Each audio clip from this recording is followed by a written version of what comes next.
All right, we are back. It is the Warpstone Cup qualifier number 3 here today. So let us go through our matchups. Let's go through what's going on. So if this is your first time tuning in for a Warpstone Cup qualifier match, the way that this works is, this would be a great time to show the right slide. Let's show this slide instead. So this is the slide of our current Warpstone Cup previous winners. I'm sorry, our qualifier winners. Number 1 was won by Falcon, followed by number 2, won by Flying Taco.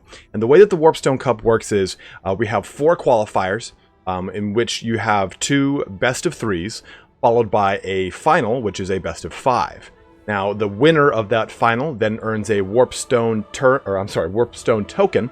And then at the very end of all 4 qualifiers, we have 1 grand final. And it is done in the exact same format that we have the Warpstone Cup qualifiers. Turin will be joining me for those grand finals to cast them alongside me. It'll be just kind of like a mini Ever-Chosen.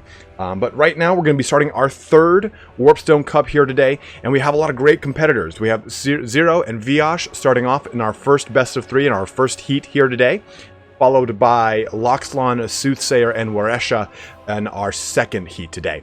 If you want to see what map seeds you can take a look at them in the description below. Furthermore, if you want to get involved in the tournament scene, you want to get involved in the Aerocrastic called it.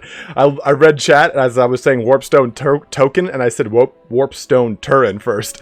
But if you want to get involved in the tournament scene, there is a link to the tournament Discord that Turin and I draw from for the Warpstone Cup, for the Ever-Chosen, for the ECL. So if you want to get involved in the tournament scene, that's a really good place to kind of get your name out there. Shetland Apache is also a part of that tournament Discord as well. He does his Shetland Apache Kings Cup, so you can get involved with a lot of really great tournaments through that Discord. So do in the tournament scene. So do go ahead and take a look at that link below in the description. But let's take a look here at our mix-up for today. Hi, Bailey. My golden retriever is staring at me from a bed.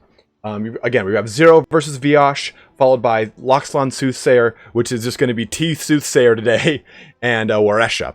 These will be both, again, be best of 3s, followed by those finals being a best of 5. Well, while our 2 competitors here get set up with their armies, right now we've got Zero versus V-Osh. Zero is playing the Lizardmen, and V-Osh is going to be playing the Skaven. Let me go ahead and tell them that they're good to go. Start when you're ready.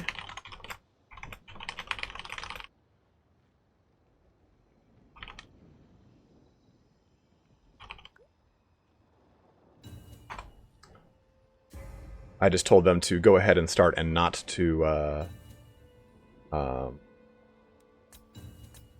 and say, oh, let me go ahead and type it in Discord. Actually, looks like the chat in game is getting kind of funky. V-Osh and Zero, go ahead and start. Just wait to start battle until I say go.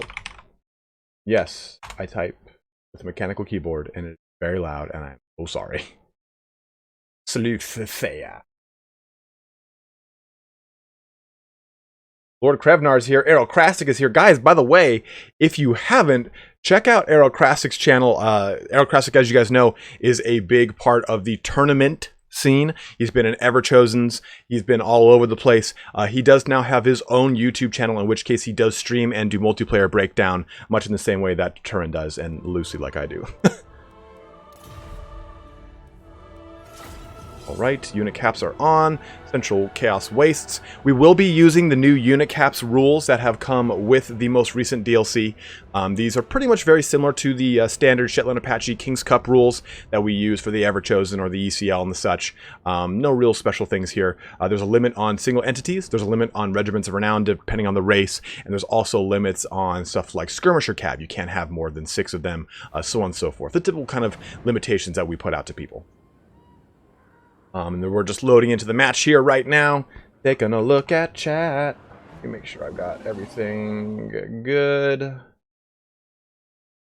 My baddie is ready from the new Raven Guard goodies. Oh, Nate Hewitt, aren't those goodies sick?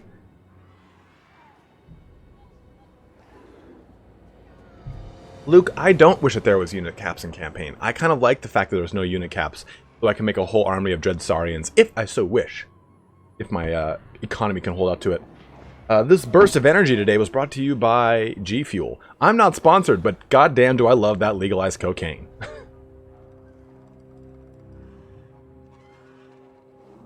You know, I will say that the new... Okay, we're all zoned in, so no 40k action right now. Let us take a look here at our competitors. So we'll take a look at Zero's army first. He's playing the new Lizardmen. And take a look at the Sock and Bopper Croxagores here. As Indie Pride calls them, the Boxagores, which I actually really like that name. Clever, Indie Pride, clever. So, Zero went with 1, 2, 3 units of the new Sacred Croxagores. And if you guys haven't seen these stat lines, take a look at them. They have a whopping 90 or 84, I always mix that up, 84 AP on these big boys. They do have access to the new Primal Instincts and how it gives them charge bonus as well as melee attack.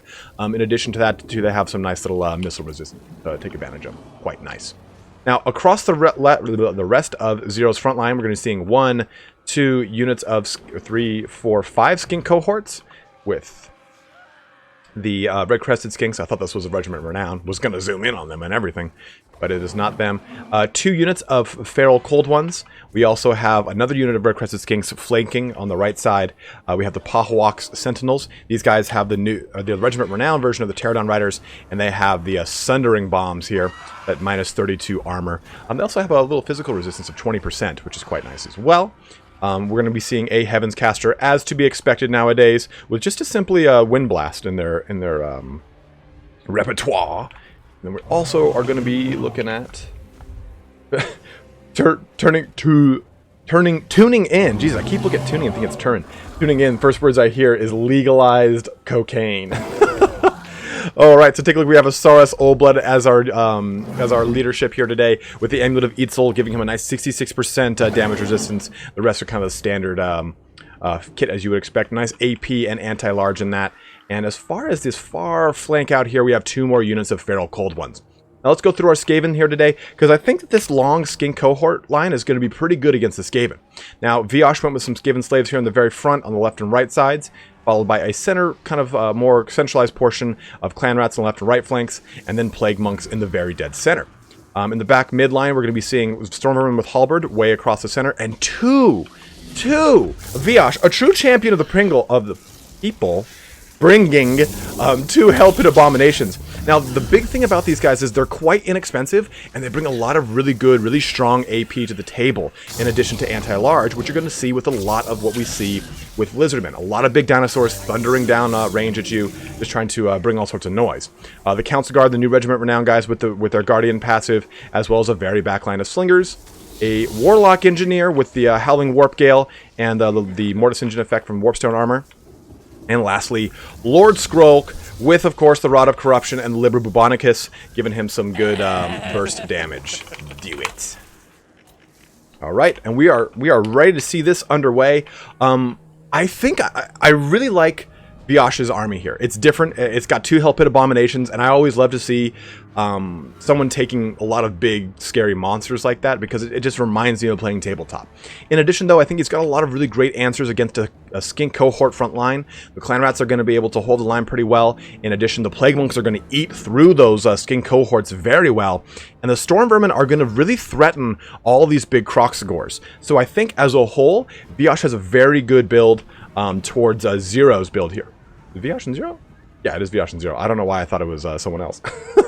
But we can see that the fighting is going underway. Let me know if the sound or anything is a little funky here today. I had to kind of tweak some stuff, but we're having our first big charge. Oh, yes. Look at these filthy plague monks diving in. Ooh. Ola skinks. You can see the fight going underway over here. The Hell-Pit Abomination has got his first big target in the Saurus Oldblood, getting in there really quick and deep, like with that AP and anti-large, looking to just kind of smack around the leadership of the Lizardmen. A nice clan rat summon in the midfield here, try and help out with these Plague Monks to help against the Sacred Croxagores. The Croxagores took a really good charge in the Plague Monks. They'll be able to do a lot of damage back to these guys and help mitigate a lot of the damage that's coming out to them from all these skink cohorts, or I'm sorry, from all the Sacred Croxagores. Now we can take a look here right in the back. Hell-Pit Abomination, another summon of clan rats right there in the back.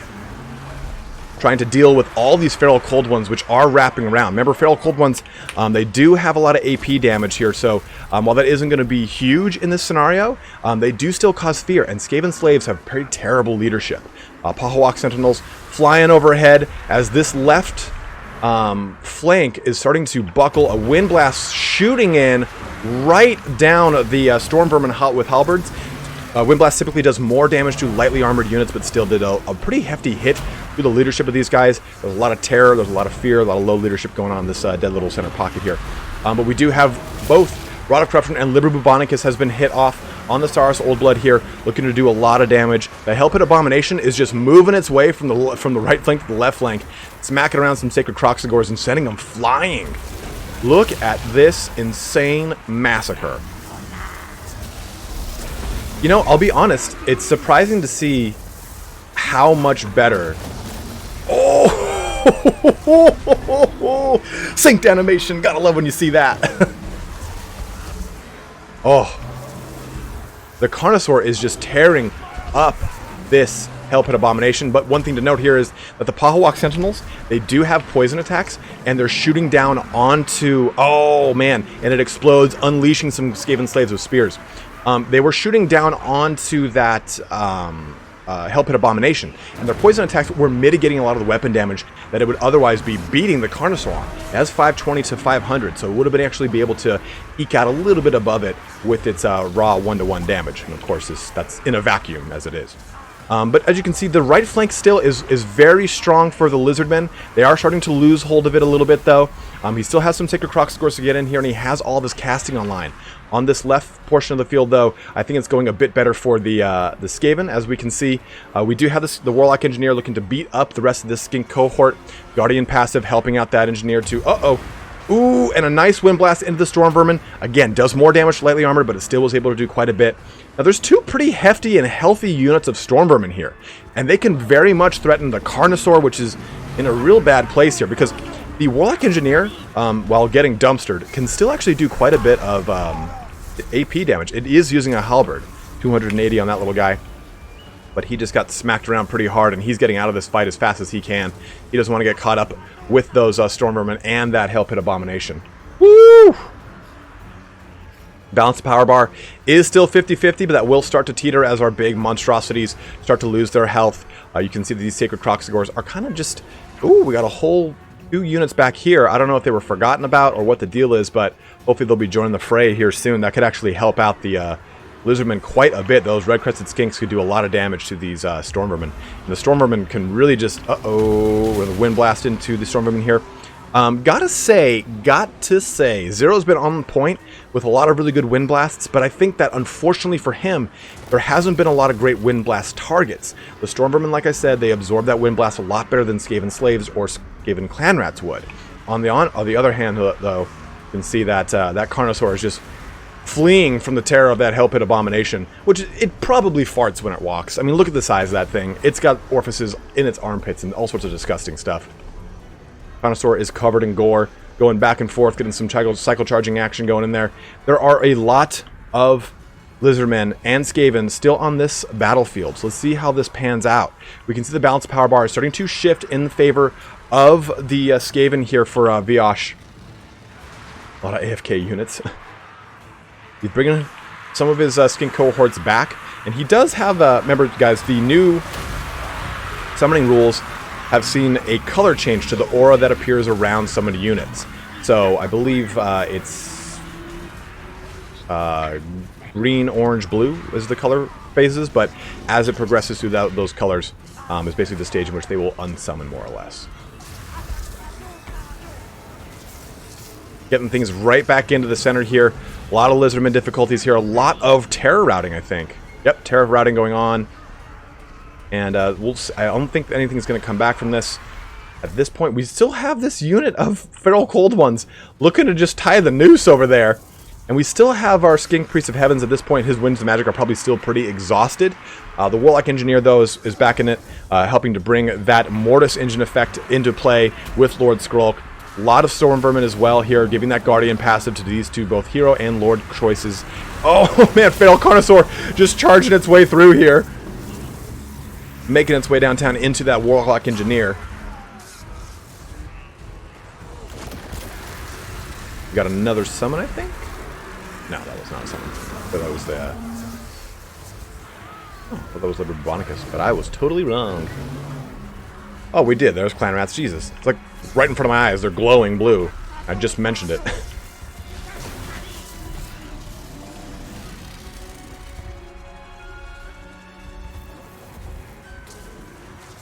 Units kind of coming back over here from the flanks.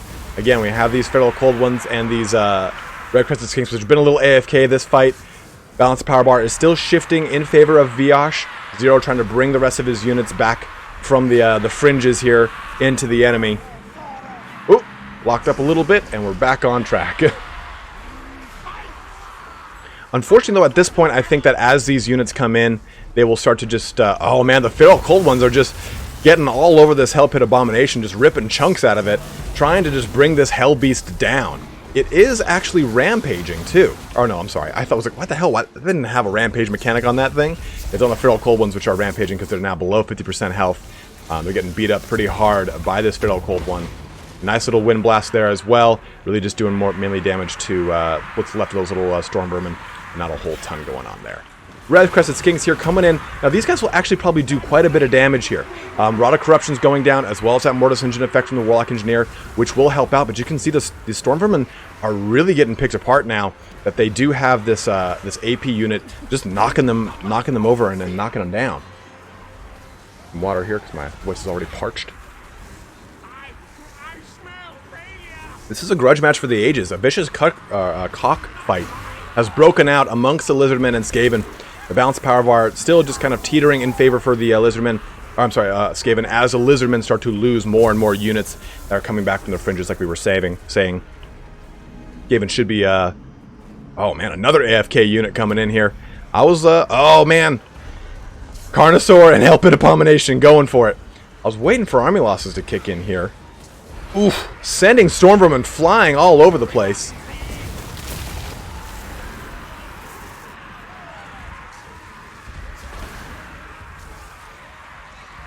I just constant back and forth of what unit was out on the fringes long enough that can come and relieve things. All right, so taking a look at a post-battle report here. Again, I think that V-Osh had a really solid army here. He didn't leave a lot of soft targets on the table. I think that his Plague Monks did their job. They beat up the Skink cohorts as fast as they could. At the same time, though, for Zero, his Skink cohorts were reinforced very well by the Sacred Croxigors. 167, 191 kills between these guys. They were able to bring a lot of kills to the table. Unfortunately, though, I think the Sacred Croxigors weren't able to get into the meat and potatoes of their biggest target, which I think was the Storm Vermin. At the same time, the Storm Vermins were a direct opposition to those Sacred Croxigors. So V-Osh knew he was going to be dealing with some dinosaurs. Zero didn't bring the biggest, scariest ones, but he still did bring some large, monstrous infantry that did pay the price against all that Storm Vermin. So let's take a look here at our next fight. Zero is going to be playing as the Wood Elves, and V-Osh is Chaos. We're going to be jumping over to our next map here as well. Get the name of that one. It is Liangui, followed by Schwartzhafen after that. Get into Liangui.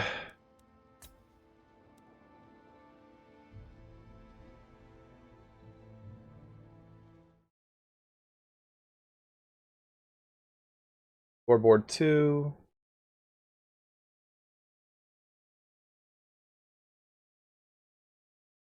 Man, what the hell? Everything's wonky today. And scoreboard. V-Osh. V-Osh pulls ahead 1-0 in our best of 3. Now remember, guys, this is, like I said, a best of 3. So Zero has a chance to come back here, and he can settle the score, even it up 1-1 in the first heat of the day. But we do have a second heat with TlaxtlanSoothsayer and Weresha before we jump into the finals, which are the winner of heats 1 and 2. That is going to be a best of 5. You can see the map seeds below. So go ahead and check those out if you so wish. Look at chat too. And yeah, this is I think the first display of both Wood Elves and Chaos in this Warpstone Cup Challenger League #1, I guess I could say. My favorite G Fuel? I don't know. I think I like berry something in there. I don't remember what it is.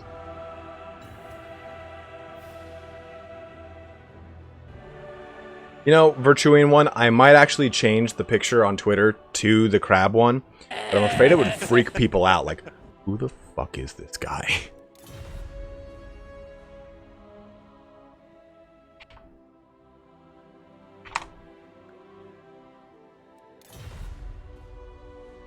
You want to see some Gringor action? Pink lemonade, is that a good one? Got to dress up for the tournament. Damn right. No wife. It's not a wife beater if it's a tank top. It's a tank. That's I guess a good thing. Not all tank tops are wife beaters, but all wife beaters are tank tops. Heard them sometimes called A tops, but I don't do that.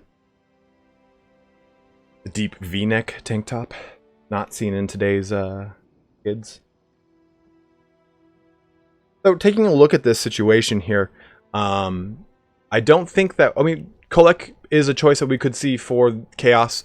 I don't think it is as likely as maybe a Sorcerer or even Archaon, but there's a lot of fun that could be had from Chaos against the Wood Elves. Alternatively, Wood Elves can really do a lot of damage to Chaos before they even meet each other's lines because of the sheer amount of damage that they can pump out from the range variety. Bomb.com.diggity.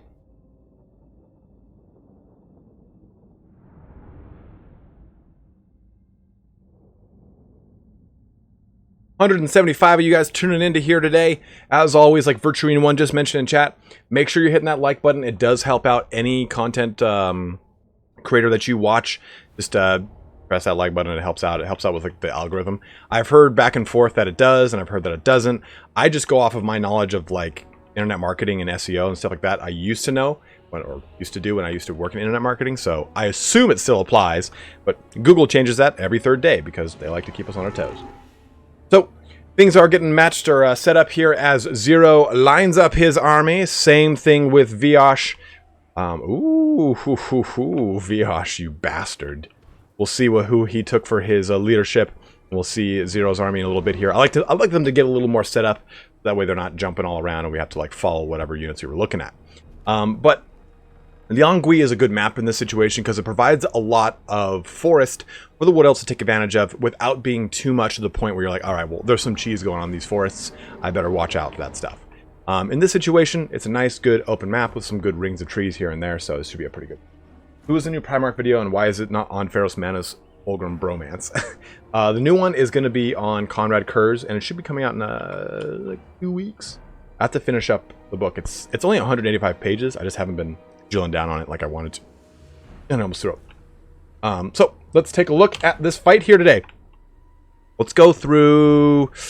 We'll go through Zero's army first. So Zero has already got some Vanguard placement here with 2 units of Glade Riders. On the right side, these are just 1 unit of standard, 1 unit with Hagbane tips. Hagbane tips, of course, getting that poison and that magic damage on board. We also see a unit of Sisters of Thorn and a unit of the Wild Riders of Kurnos. These guys are the Regiment Renown version of the Wild Riders with shields. They've got their lovely Frenzy. They've got some physical resist. They cause fear. They've got Vanguard deployment. They have anti-large. So they have a lot that they bring to the table. The big thing, though, as we always say with Wild Riders, I don't even know where they just went. Is that intentional? You doing this to me on purpose, Zero? The big thing with Wild Riders, though, is you need to keep them cycle charging. They cannot be in prolonged combat. They only have 40 armor. They do have 37 melee defense, which is not substantial. But they do have a good amount of physical resist, so you just want to keep utilizing their charge bonus as best you can.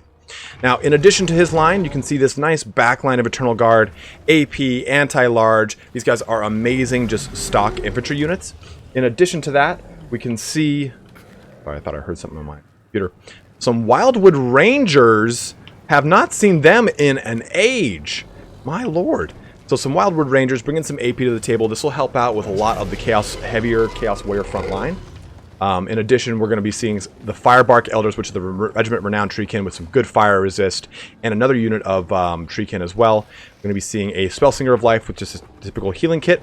Big Papa Durthu with his whole kit. Like, he's got Flock of Doom, he's got the Sword of Daith. He's looking to just drop some bombs on the Warriors of Chaos. Now, for Viash's army, we see Chaos Warhounds with poison on the right flank, and the same thing on the left flank. Looking to do a lot of harassing into a backline and help out with some poison. As far as his front line goes, it's mainly comprised of Marauders down the front line. Now, he also has 2 units of Chaos Knights with Lances.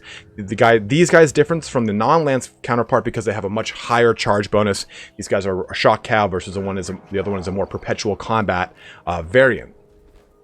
Fire trees with fire resist. Lol. We also see a Dragon Ogre Shaggoth here, looking to bring some terror, some AP, some anti-large. But look at this bad boy. Look at him. Look at his eyes. Look how terrifying he is. Star Thoriel himself. He's bringing some Final Transmutation to the table here. And it's really going to go well because you see a lot of Death Stars when you see Wood Elf play. And Final Transmutation is going to punish those tightly condensed and overlapped units of Wood Elves. So let's see how this fight gets going here. Do it. And we shall see this underway. The Zinchi Demon himself, as Nick likes to call him, the Pigeon Master, the Bucket Lord, the KFC Discount Chicken. Virtuian one. If you... oh, we already got some Sisters of Thorn shooting into these Chaos Warhounds, just doing some little kiting into these guys, bringing them back into the rest of the army. The Treekin have kind of moved forward to screen out the rest of the army here as well, not wanting to get any little kind of errant charges from Chaos Warhounds. The rest of the Chaos army is moving through the trees towards the Wood Elves, and we see no Way Watchers, no Deepwood Scout play. This is mainly kind of relegated to Skirmisher Cav and a lot of fun with a pretty condensed army here. With a lot of Wildwood Rangers for that AP, a lot of Eternal Guard. Again, AP is really great with them. In my opinion, I think Eternal Guard are some of the very best Tier 1 infantry units. Northgard Chaos is stronger in your opinion? I think that Norska is stronger in my opinion, just because you just have a lot more unit diversity, I suppose. You get a lot of the same stuff with, Chaos Warhounds catching up onto these Hagbane tips, and they're also going to be seeing some charging out from this Wild Riders of Kronos. Oh man, look at this! Look at this! The KFC Master himself is looking to just get involved in this. Let me show you the drumstick. Did you want a 3-piece meal? It's $8.95. Coming out of the woodworks, chasing things down. Floating and scooting after all this ravaging hordes over here. Now the Chaos Warhounds have been pretty sufficiently squashed. We have a good charge in here onto this unit of Chaos Marauders by both the Sisters of Thorn and the Wild Riders of Kronos, as they just kind of tap in and then pull out immediately, which is always a safe practice. And you can also see that Shaggoth is trying to get in this one as well. He's got some anti-large and he wants to bring it to the table. But they are marching right into a pretty deadly trap with these Chaos Knights with Lances. Although the Chaos Knights are slower than the Glade Riders, if that had gone a little bit further to the right, those Chaos Knights would have just plowed right through those guys.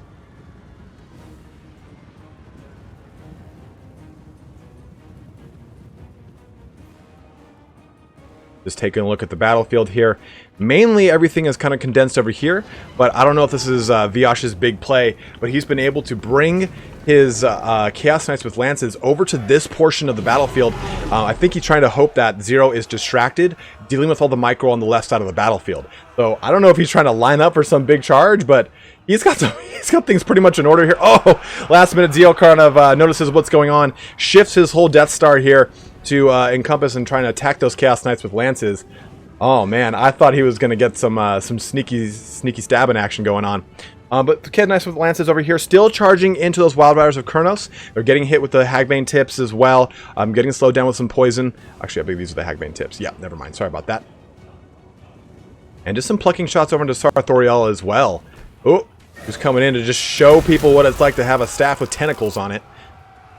Just taste the Lords of Cthulhu. And we're finally getting some action over here in the main Death Star as it gets a little probing shot into these Wildwood Rangers and then pulls out pretty quickly here. Not wanting to get mucked up too much in all the Eternal Guard action that's going on.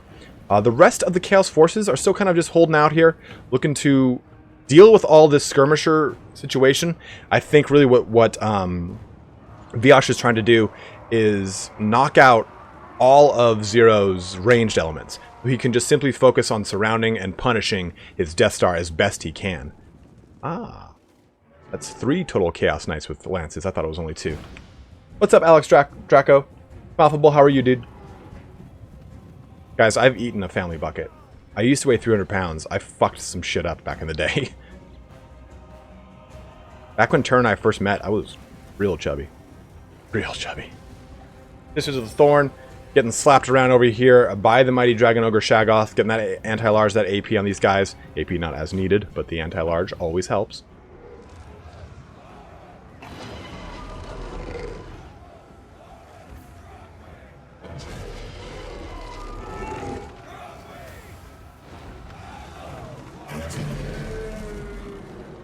Oh, shit. Alright. If you were typing Hunter, it didn't work. Now it's open. I'm sorry, I forgot to open that earlier. So the giveaway is open. We will be doing a giveaway of the DLC at the end of the finals, the last match here today.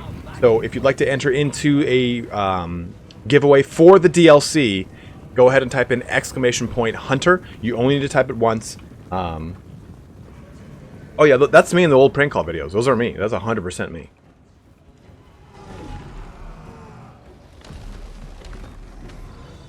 Yeah, man, y'all got pranked. Y'all got juked. All right, so what we can see here is the majority of the Wood Elves now have run out of ammunition on all of their ranged units. They have a scant amount left, a couple volleys.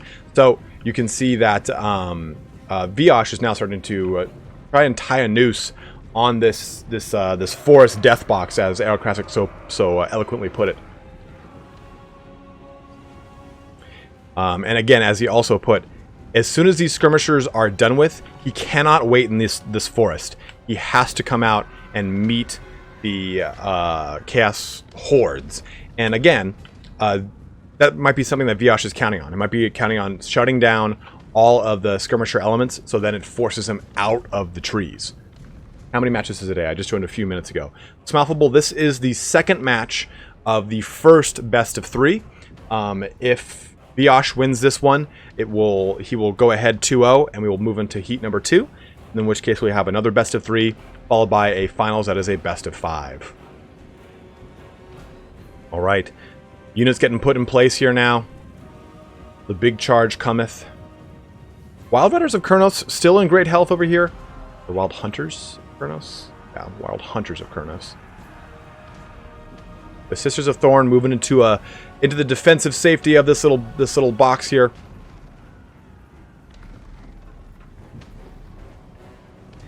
Yeah, the other giveaway is for an entire box of KFC chicken. You can enter that with KFC chicken. Oh, and our first charge into the masses. Dragon Ogre Shaggoth just jumping right in onto these treekin, looking to do some quick little damage, pulling out quickly. He is getting pursued by Durthu here. My tongue is not working today. Sarthoriel coming in as well, showing him the tentacle staff. A lot of probing back and forth, so you got to remember here, for V-Osh, this is for him to push on to the finals. And for Zero, this is for him to stay in it. So there's a lot of tentative moves going on. You know, trying to find out what's going to go on. But, ooh, Durthu got kind of picked out here. He is surrounded by everything. He has got the Shaggoth. He has got Sarthoriel. He has got some Knights in on this. Now, a nice little Flock of Doom down here will help out with all of these Marauders. But at the same time, he just needed some sort of volume to get away from this. The Eternal Guard trying to screen out his retreat and get him out of that fight. Final Transmutation has knocked onto him as well, and as he pulls back into his forces, this is actually going to hurt them. So we can see that it just ended before it could do a lot of damage to these Eternal Guard, but they're having to flee away from this. More Marauders coming in, trying to keep them buckled into this fight, and really the Zero is just kind of swapping out one healthy Eternal Guard unit for another now at this point, trying to keep a lot of pressure onto stuff like the Shaggoth and keep a lot of anti-large on the table here.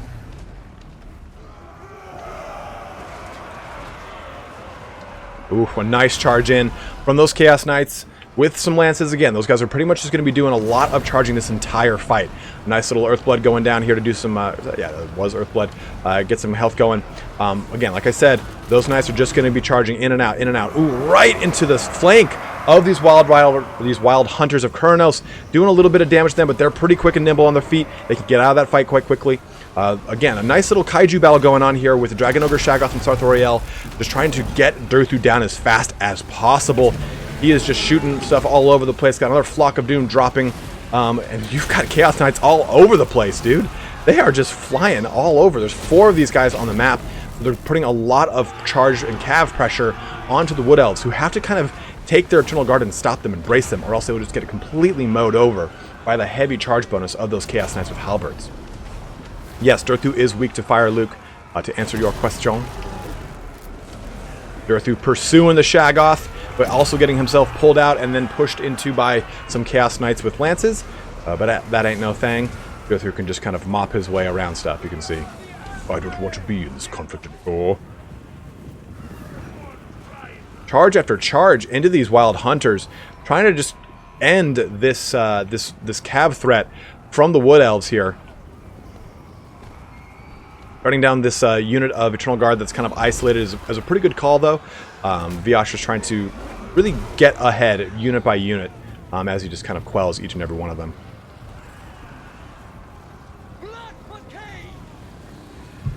Took an allergy pill. My mouth has just been so dry today. The Wood Elves have come out of the forest, though, pursuing the Warriors of Chaos. The balance of power bar is still about 50-50. It is slightly in the favor of Chaos, because they have been able to shut down, I think, a little bit more units-wise than the Wood Elves. But you can see the Wood Elves are pursuing all these Chaos Knights well into the fields now. No longer do they wait in the trees, but they have 2 big, juicy units of Chaos Knights looking to get a good charge on them. Now, remember here, like I was saying earlier, these are Wildwood Rangers. They're not Eternal Guard, but for the Eternal Guard's sake, they have to be stopped in order to get their charge defense versus large, or else they'll just get bulldozed by the massive charge bonus of the Chaos Knights. For those of you guys who don't know how the charge defense works, it negates the charge bonus of a unit if they are properly braced. So when you see charge defense versus all or expert charge defense, this allows them to negate that charge bonus.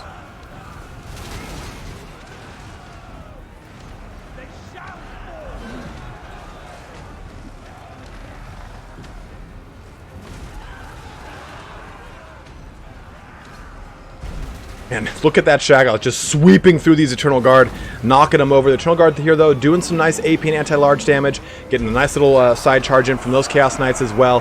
Durthu looking to just smack people with his Vine Claw as it comes from left and right field.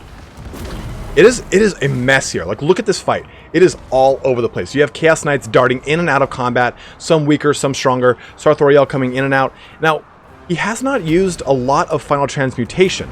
Ooh, a nice Sword of Daith on this huge pocket of Chaos, reducing armor by 30 here, which is a good call because this is where the majority of those Chaos units are. Personally, I probably would have used it right here to help deal more damage to Big Ogre, Dragon Ogre Shaggoth. This thing is going to be a huge threat to Durthu right now.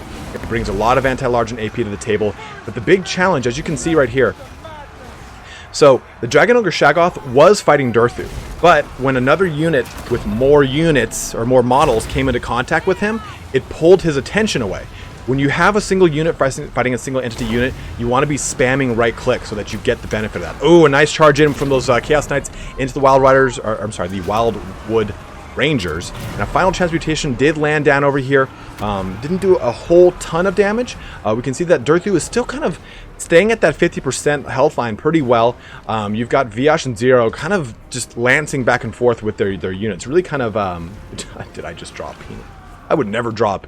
guys, I consider myself a professional esports broadcaster. I would never draw a penis. It is very immature.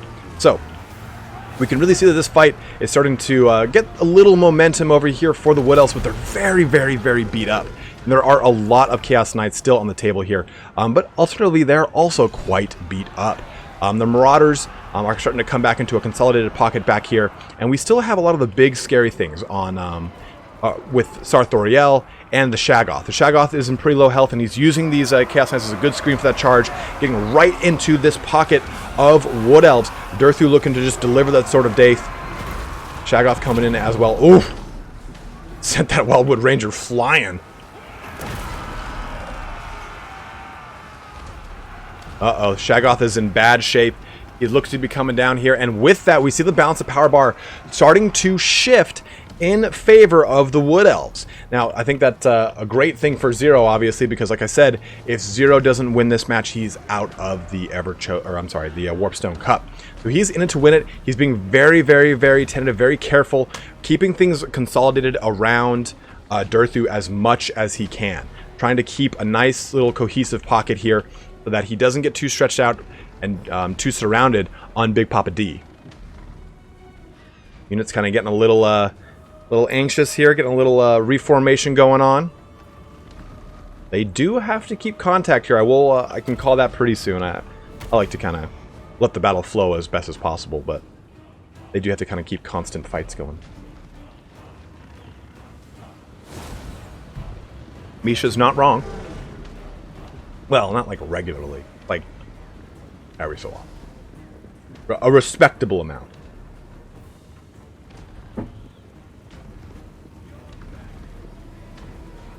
Ooh, and a nice rear charge coming in here, right onto those Wildwood Rangers, getting a nice charge, and again, he's just going to he's going to go right back out of that fight. V-Osh is, again, just probing the army back and forth, back and forth. He does have his big scary models over here. He's trying to pull this army out into this direction to hopefully expose it to another charge in from these Chaos Knights with lances, who have just been going back and forth the entire game. They're chasing these Chaos Knights as well, and it's pretty risky. What I think that V-Osh is trying to do as best he can is catch things out, just like the Spellsinger of Life, looking to just throw him into the dumpster, coming in with a tin can out of nowhere, like the Rock, right into McMahon's face, just coming right into him, and he's trying to shut down a whole aspect of his play with that healing. At this point, Winds of Magic is going to be very tested and exhausted. I haven't seen a lot of final transmutations, so I want to assume that Chaos actually has a lot more Winds of Magic than they're letting on. Maybe they're waiting for, or I'm sorry, V-Osh is waiting for just a nice good pocket again. I'm pretty unsure. I think I've only seen 2 final transmutations, and with the most recent patches, I believe one cast is down to 14 Winds of Magic cost, so... Hey to Advert. Thanks for chewing. Uh-oh, no! Oh, no! That Shaggoth is in bad place. It's using its hooved hand, disgusting feet, to flee from this fight, and it is going to start bringing that balance of power bar very heavily into Zero's favor. We can see that Durthu is still in pretty good health right now, right? He's got a lot of healing going on. He's got a lot of stuff that has helped keep him at that 50% mark. But they've got a good surround on Sarthoriel. They're just starting to pluck that chicken and get it ready for the fryer. It is time to make extra crispy Sarthoriel nuggets.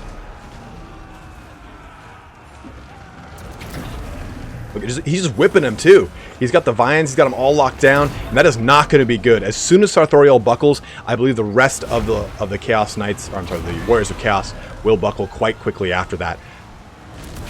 Yep, final transmutation. And again, I think he was waiting for this kind of moment. I don't think he was waiting for it to come this close to the line. But V-Osh did get his final transmutation down, and he looks to be backing out, giving Zero a win, bringing our total to 1-1 in this best of 3 here today. Let's go ahead and change that scoreboard.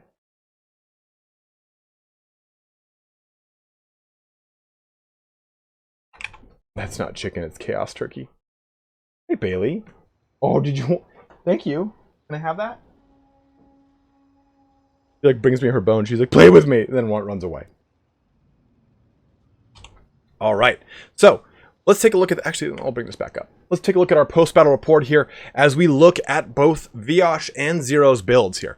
So, I think that Zero went with, again, the customary kind of Wood Elf death box that we typically see.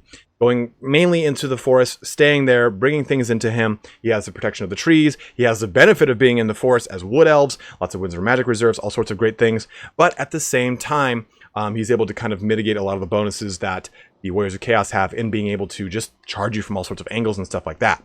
In addition to that, though, V-Osh brought a lot of Chaos Knights with lances, and you typically don't see that many brought in a competitive game. So it was awesome to see 3 of these guys just roving through the battlefield nonstop. 42, 63, and 42 kills from those guys, really just bringing tons of noise. In addition, with the Sarthoriel, you look like binging with Babish. Have you guys ever heard binging with Babish? I saw him for the first time. I don't sound like him that much. I thought I did. 101 kills on Sarthoriel's Final Chance Mutations, and 43 kills for that big Papa there with the Shaggoth there. But a great second match. We're going to our third match for the best of 3 here, and this is for the cookie jar. This is for the kitten caboodle. Zero is going to be playing on as the what's it called? The Tomb Kings, and V-Osh will be playing as my boys, the High Elves. Now, I don't care who goes to the next round. I'm all for the most sportsmanship possible, but I obviously am now rooting for V-Osh because he's playing the High Elves. Does Forest give large units a disadvantage? I believe if they, I believe units who don't have Forest Treader get a disadvantage in the Forest. I'm not sure exactly about large units. Aerocrastic, if you're here, can you help Starcadian with that question?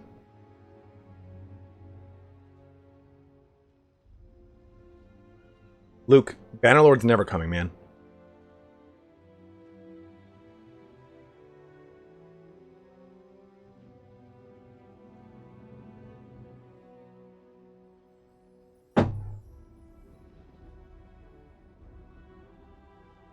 243 of you bad boys tuning in here today to watch the number 3 qualifier for the Warpstone Cup. This is 3 of 4. We will have another one same time tomorrow, 11 a.m. Pacific Standard or 6 p.m. GMT, whichever part of the world that you reside in.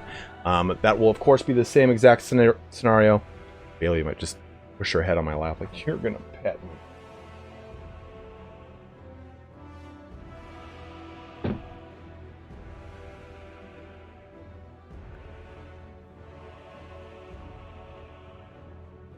So Aerocrastic said, all large units suffer from penalties within forests unless you are Beastmen. This tournament reeks of heresy. Oh, hey guys, here's a cool little fact. My brother just texted me, and him and my nephew, my nephew Lucas, are watching. So if you're in chat, go ahead and say, hi Lucas, because he's a young little boy, and that would make him very happy. So go ahead and say, hi Lucas in chat. That's going to be awesome for him to see. My niece and nephew are hilarious and a lot of fun. My brother, not so much. And he's listening. And everyone knows he's just not as cool as me. It's funny thing that I taught my brother everything about like comedy and like humor. He wouldn't be as funny if it weren't for me.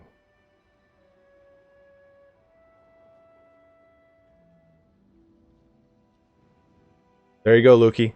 Everyone's saying hi to you. Oh no, the internet.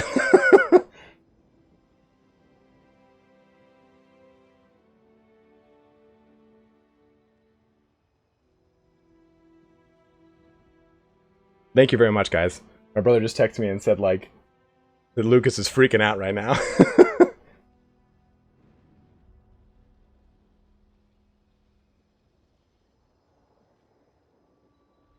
This has been a pretty interesting little display here. We've had a lot of fun in the past 2 matches. I think that V-Osh brought a lot of pressure in the very first round. And in the second round, they both played, again, a very tentative match of trying to kind of outsmart each other with their skirmisher elements. And I think that that really resulted in a very grueling kind of center match as it progressed through the from the forest into the plains between Chaos and the Wood Elves. Now, when it comes to the Tomb Kings and the High Elves, this is going to be a very interesting matchup. I think that the Tomb Kings are going to have to focus on less skeleton warriors and a little bit more on the Tomb Guard. In addition to that, I think that this is one of the very few matchups, well, there's actually more matchups nowadays than there were in the beginning of Total War Warhammer 2, where White Lines of Trace can actually come to the fore. At 800 points, they're a very strong and good counter to the Tomb Guard, so you can do a lot of damage to them. I wish that Fiery Convocation didn't have an 8.5 minute cast time, or else Fiery Convocation would be really strong in this matchup. But unfortunately, nay.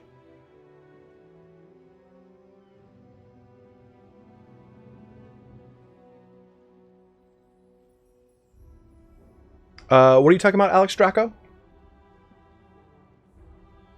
This dog is the cutest dog in the world. Look at her. Look at her. She just sits there. She just sits there the whole time. How funny would that be if I was just like naked from the waist down? Like, yep, got a polo shirt on, but completely naked from the waist down. Business up top, all party below. Check out my dog, guys. ItalianSpartacus, you are naked? Oh, yeah. I've got a Corsair keyboard, and every time I press a button, it goes... Why are you wearing pants? Oh, hey, guys. That's my brother in chat right there, Chris Cap. So if you want, you can mention him in chat and tell him that you are not funny, and ItalianSpartacus taught you everything you know about humor. It'll make him so angry.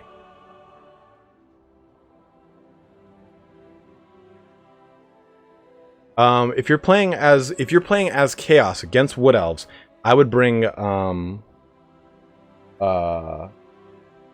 would bring Chaos Warriors, but I would bring what the hell they called? Marauder Horsemen.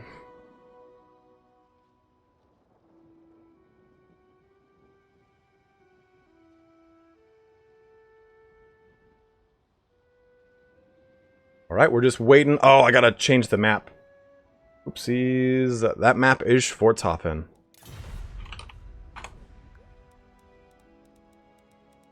I'm a great host. Look at my dog. Check out my lack of pants. Uh-oh, the map. Alright, we're switching on over to Schwartzhafen. We are all set there.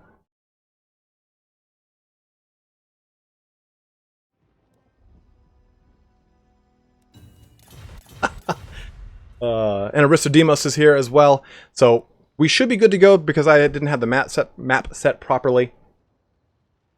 If I was looking to get in a tabletop, where would you suggest I start? Fox and Socks. Fox and Socks is a great name. But do you want to play 40k? Do you want to play Age of Sigmar? Do you want to play Warcry? Do you want to play Lord of the Rings? What do you want to play? And I shall tell ye.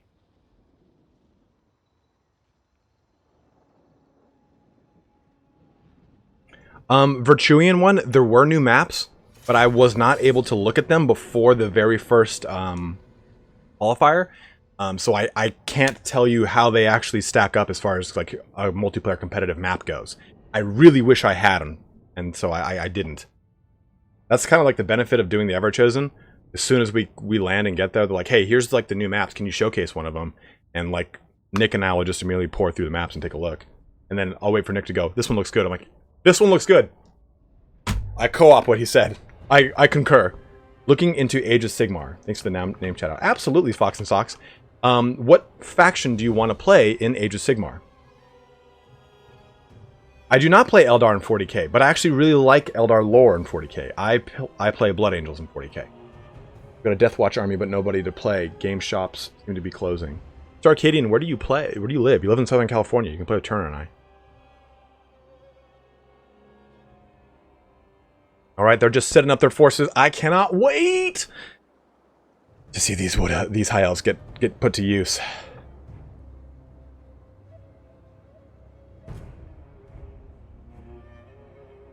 I have a disgusting amount of Warhammer 40,000 fantasy figures that I don't even touch. So, if you want to get into the game, I probably still have models that are relevant.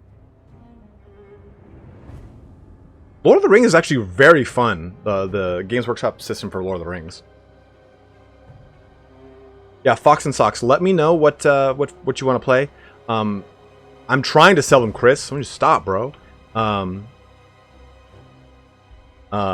If Fox and Socks, if I don't respond to you, at the very bottom in the description, you can see a link to Turn and I's Discord that we share.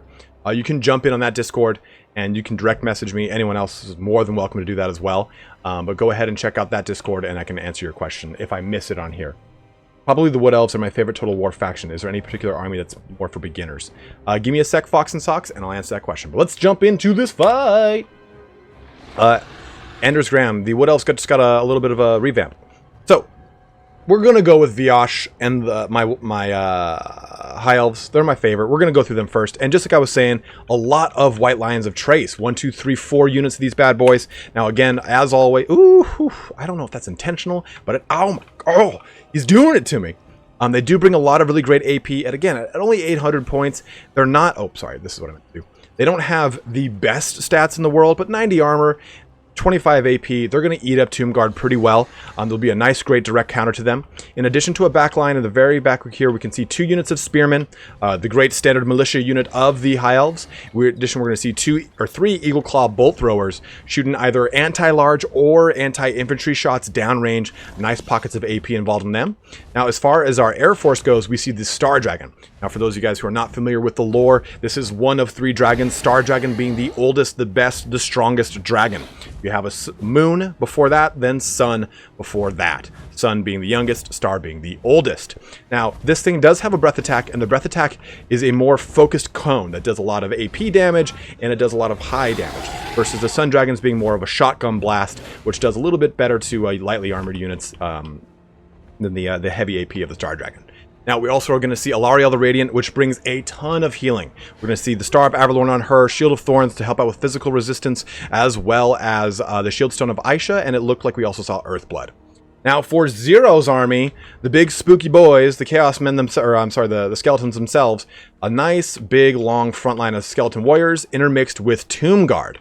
Looks like we're going to be seeing 2 units of Tomb Guard and 3 total units of skeleton warriors, flanked on both sides with skeleton spearmen on the left and the right. And then behind them, the typical kind of setup we expect with Ushabti Greatbow. Why are you doing this to me, Zero? I know you're listening now and doing this to me on purpose. So 2 units of Ushabti Greatbows. We're going to see some skeleton archers here at 140 range. They're pretty inexpensive. I think 375. So they do quite a bit. Now, the big thing here is the Cambrian War Sphinx, anti-infantry and AP on this big boy. I do not see... Oh, there's a Necrotect, even though I hate him. And then we're also going to see a Tomb King on a War Sphinx as well. So these guys are going to be able to lope and jump up and down the ranks of the High Elves and probably do a considerable amount of damage. The real focus here is going to be on getting those Eagle Claw Bolt Throwers to shut them down. Now, we also can see a Lich Priest of Nehekara on this, with the Joff's Incantation of Cursed Blades, as well as Nero's Incantation of Protection, probably the 2 best ones of the lore of Nehekara, and again, the Necrotect for some healing. And on the far left and right, we see Skeleton Horseman Archers. Now, this is, again, our last round of the best of 3 for Heat number 1. Who's leading them? Just a standard Tomb King. Sorry, I didn't emphasize that enough. Standard Tomb King on a War Sphinx. This is, again, the last match of our best of 3. Whoever wins this one is going to go on to the finals and then play against whoever wins out against TlaxtlanSoothsayer and Weresha. So that should be a very fun finals, and which has been a pretty long first heat. Actually, every single heat up until this point in the Warpstone Cup has been a 2-0. So we're getting a nice third round going here. We can see that the Eagle Claw Bolt Thrower is already starting to shoot into these Skeleton Horseman Archers, trying to get some initial shots onto them. Mainly, though, I think they're just waiting for stuff to get into range as they slowly kind of plod their way forward. Now, the interesting thing about Ushabti Greatbow is that they're quite quick on their feet, right? You have the 50 speed? 54 speed. And they can actually move ahead of your army, get some shots in, and then retreat if the enemy army is starting to march against them. They have a lot of mobility that they can really utilize to their advantage. And what you can see right now is that Zero is doing some shucking and jiving. He's juking his Ushabti Greatbows to try and counter as much of the Eagle Claw Bolt Thrower play that's coming. In addition, the White Lions of Trace are getting some shots on them from these Skeleton Horseman Archers. Oh, I did not focus on this. We do have a unit of Silver Helms way in the back for Viash, so he can use those to counter anything that jumps into his backline. You can see here he has put his spearmen here and here, and he's using these guys to kind of screen out anything that would go into this pocket in the back. I feel like what's his name? John Madden, like, there we go, Bob. He's going to go around there. He's going to do that. He's going to draw a smiley face, and then he's going to pay for his parking ticket. And there you go. And he just dealt with his lottery ticket. There it is, Bob.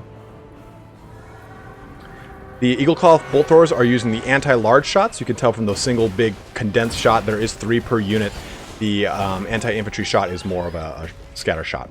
But Alariel is jumping onto these Ushabti in the very back here, which is a very good move. She's actually quite good. She does have magic attacks, so she'll do very well against any kind of undead units, but keep in mind these are constructs. But again, this is good to just shut these guys down as fast as possible, getting some good hits onto them. Oof, man, both the War Sphinx have charged into the front line, into these White Lions of Trace, looking to just utilize their huge mass. Now on top of that, look at this.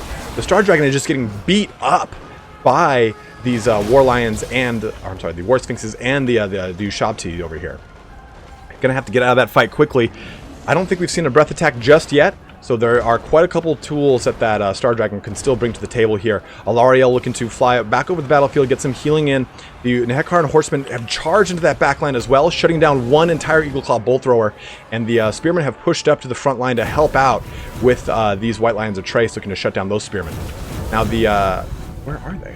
Where are those Silver Helms? I can't find. Ah, they're all the way over there. Looks like they weren't not able to screen out that back as best as they could.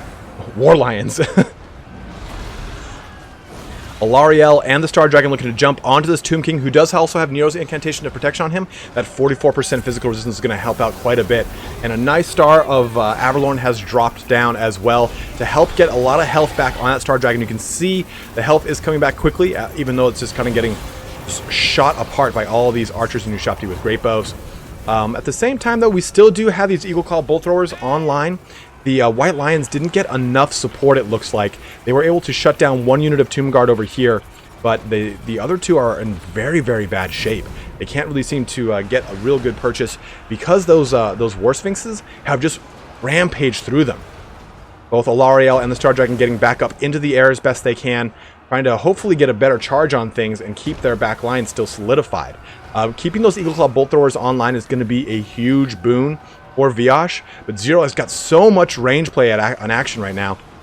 He just got a real good charge in from his Silver Helms into these Ushabti Great Bows, which is going to be very advantageous to him. He does have to shut down these Ushabti Great Bows as fast as he can because they are doing work onto that Star Dragon.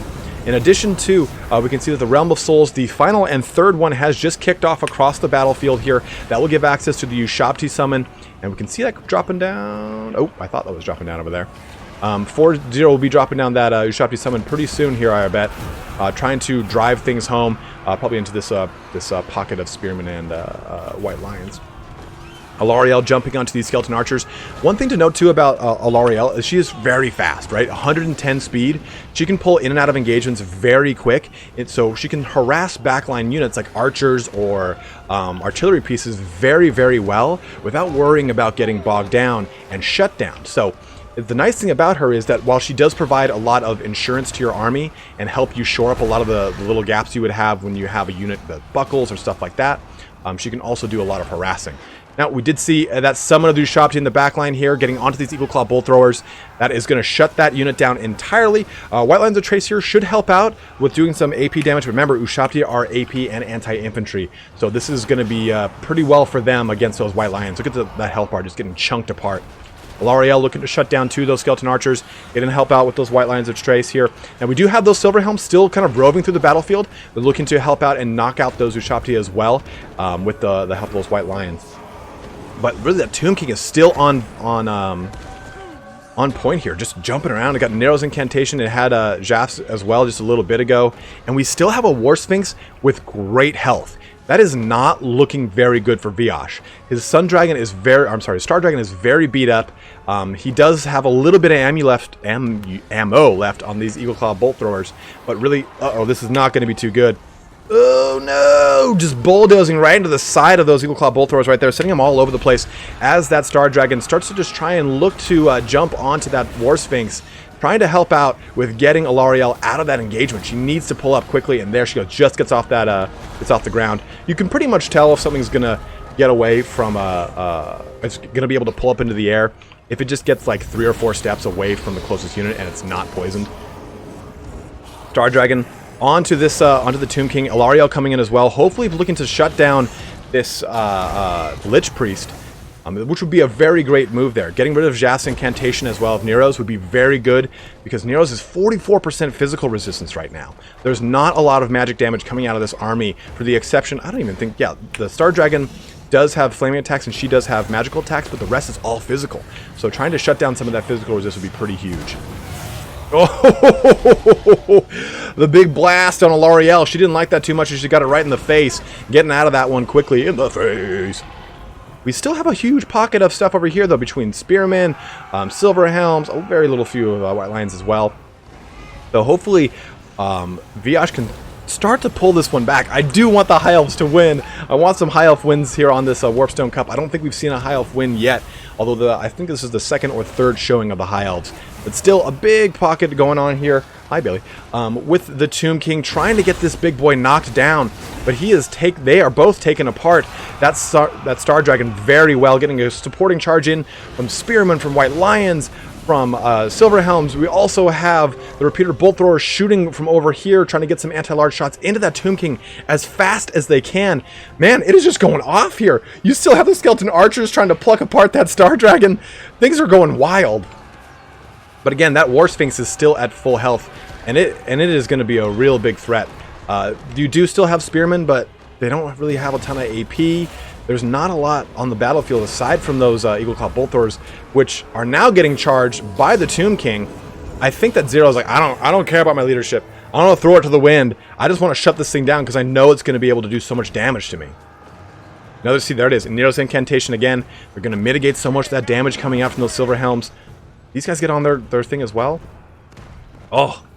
Oh. Oh. Just charged on. Like, imagine that thing coming right down range at you as you're trying to reload your Eagle Claw Bolt Thrower. Oof. Skeleton Spearman looking to get in here as well. We get a heal. A nice Earthblood here onto the Star Dragon. Trying to bring it back into this fight. Trying to shut this Necrotech down too with these Spearmen. But you know what? The Necrotech actually isn't terrible in combat. I mean, 45 melee attack with 360 anti-infantry. It can hold its own against like a Spearman unit. It's not going to do the best against anything like concerted. But seriously, I mean, you can see it trying to put these two units under some serious pressure here. I haven't seen... Maybe I've just missed them, but I haven't seen the Star Dragon use a single breath attack. You guys can let me know in the comments if I've completely missed it, but I haven't seen it. L'Oreal again keeping a lot of pressure, using Arcane Conduit to get that Winds of Magic back online. Hopefully to get some more Earthbloods back onto this big Star Dragon here, trying to bring him back to good health. I think we still have one more charge of Star of Averlorn. I only saw one used here today, but that, oh man, look how close this guy is to going down. 813 health, looking to get a good charge in here from the Silver Helms, but oh no, the Spears come in at the last minute, screening out that charge just a little bit. Those Spearmen were not braced. They're not going to be able to get as much of a benefit, but it did prevent this Star Dragon, or I'm sorry, this War Sphinx from slowing down. Oh, get out of there, L'Oreal! Big Papa number 2 is coming for you. Uh-oh, and I think that's it.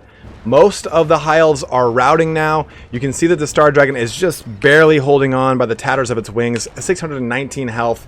Same thing with this Tomb King, 773. Whew! It is barely going down here. We just got a heal going on? What was that? Earthblood again onto the Star Dragon. Maybe we'll get a breath attack. The Ushabti were already summoned, Anders. He used it on the back over here to shut down this unit of Eagle Claw Bolt Throwers. And I wasn't able to focus when it happened, but the Necrotech is the only unit in the army that can actually heal the War Sphinxes. So we probably saw that happening across the line, getting some good heals across the way. Oh, just charging into what's left here. Oh, the first breath attack just misses that Tomb King. 206 health. It does do some damage, but was able to just skirt away from the rest of it. Trying to jump in, trying to knock apart that leadership on just some sweeping charges back and forth here. Trying to use their charge bonus to just shock down the health of the Tomb King. Being able to shock out the remainder of the leadership in addition to the Necrotech will be an advantage, but that War Sphinx has got too much health, I think. There's not enough on this battlefield that's going to be able to threaten it, unfortunately. I think that unless V-Osh can pull something amazing out of his out of the back of... Oh, I thought the Star Dragon just started to fall out of his back pocket. I don't think it's gonna work for him. Kitten's on the hunt. Oh.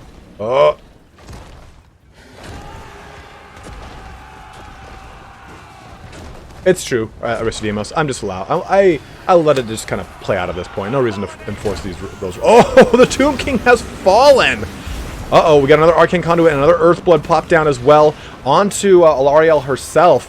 But what do we got going here? Is this going to be... Ooh! Woo! We got a Shield of Thorns with a 22% damage distance and an increase. And there it is. There's that big hit with the other Star of Avalorn, helping to just help out so much with that health right now. And we got a Breath Attack under the Cambrian War Sphinx. Oh man, is Viash going to be able to take this? He did use Shield of Thorns to help out with that weapon damage percentage increase. Look at that. He shut down the Necrotect as well, and he is getting into it. Oh, Restore was included on the Necrotect. Oh man, look at that big push. It just shifted the balance of power from a 50-50 all the way in the favor of the High Elves. Viash pulling ahead and winning the best of 3 in that last minute Alpha Strike. That was so sick. Give me a second. That was cool. Woo! Man, that was wet and wild. All right, so Viash pulling ahead. Are you a Star Dragon and am I a Tomb King because you set me on fire? Okay, Dacklemore, get out. Ah, you can't use your dating app pickup lines on me.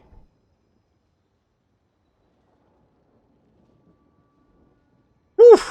So, taking a look at that post-battle report here, again, the White Lions did a very good job to do a lot of damage in this scenario. I will say for Zero's build, I didn't expect 2 War Sphinxes, but I will say that they did very well. They were able to shut down those White Lions very fast. I think the problem was that at the end of the day, they just didn't have a lot of... the Zero didn't have enough bodies on the table to help out with the War Sphinxes and shutting down other units. I think even had he not gone with that War Sphinx, and had he gone with maybe more Tomb Guard, or even another unit of Skeleton Archers, he would have been able to keep more pressure onto the Star Dragon and actually eliminate it. So I really enjoyed both of these guys' builds. 3 Eagle Claw Repeater Bolt Throwers was awesome to see, and then 2 War Sphinxes was even cooler to see. So hats off to Zero and Viash. Thank you guys very much for joining in here. Viash is moving into the finals against whoever wins our second heat here. So let's go ahead and bring this up once I press copy, and then once I press paste, duplicate. Once I move this over here, then you can press this button. All right, so taking a look at this bracket here, we can see that next up is TlaxtlanSoothsayer versus Weresha, and it should be a pretty fun one here. We all know that the mighty Sooth is a terrifying individual who has won himself many a Never Chosen. Let me go ahead and tell them that they are up. TlaxtlanSoothsayer and Weresha.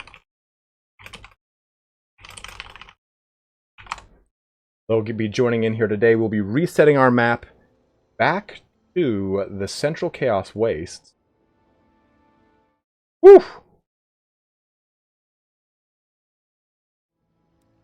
TlaxtlanSoothsayer joining in here. Weresha as well. I know I'm pronouncing that wrong because I know he is Polish. I believe so. I think that's what Turin told me. Woo!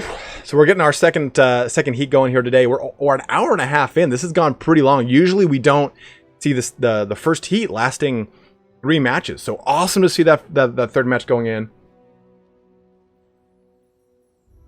How does the KFC giveaway work?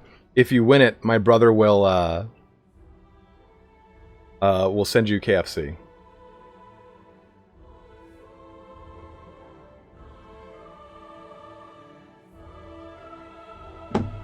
There's some factions who is so bad that they are not worth it.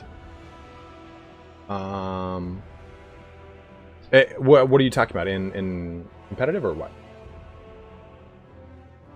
I have not heard this in a long time, but I've seen that people have subscribed. I'm going to press this button and see what happens. Okay, so that still works. Oh, I had muted it on the thing. That's okay. All right, so it looks like our first match is going to be TlaxtlanSoothsayer on Empire and Weresha on the Norskins.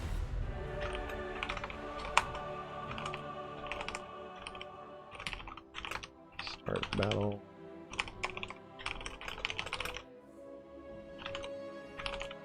We are good to go.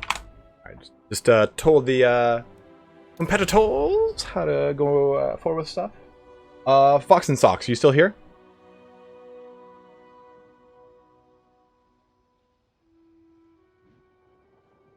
Oh yeah, guys, there's 250 of you guys watching. We only have 90 likes. Make sure you're pressing that like button. It really, really, really helps out.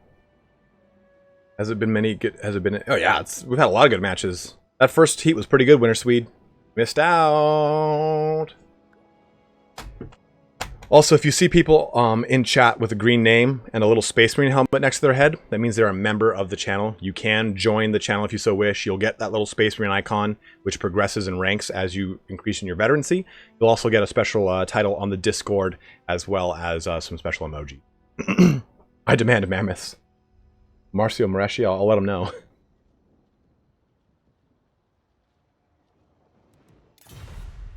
Man, I don't know why my chat has not been...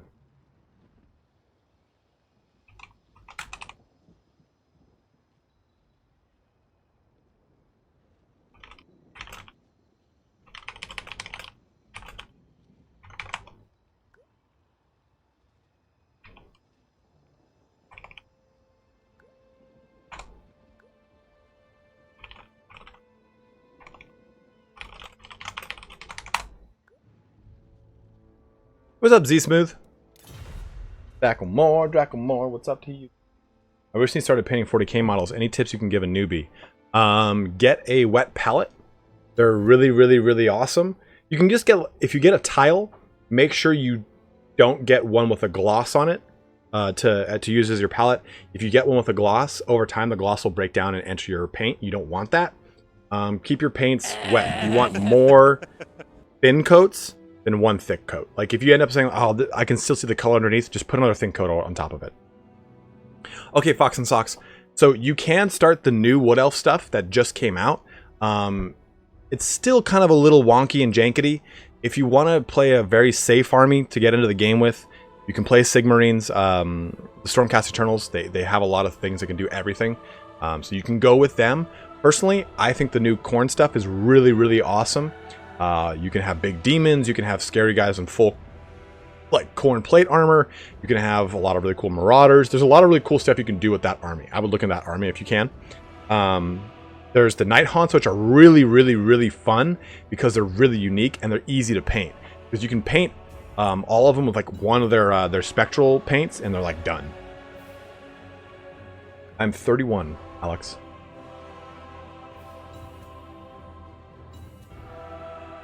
Yeah, the Sylvaneth is the name of the Wood Elves. I've actually kind of turned around a little bit on Age of Sigmar. I was so against it. So. Yeah, Seraphon are really sick too. I really like Seraphon. I was so against it, but the lore has gotten a lot better, and the models are amazing. Warcry is really cool. Thank you very much, Fox and Socks. Glad you're enjoying it. Any good 40K books? What do you want to learn about Augustinus Brasianis? Bracciole. Adeneth Deepkin dab on all their factions.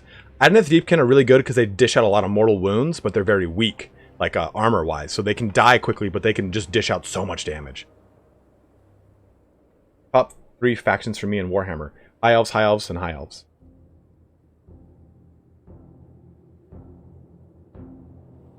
I thought the Seraphon was supposed to get updated, like, soon. Got our competitors just zoning in here. Ooh, let me do this. Sorry, guys. Take this moment while they're setting up their armies. Perfect.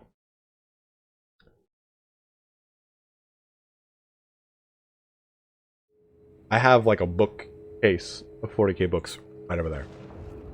Right over there.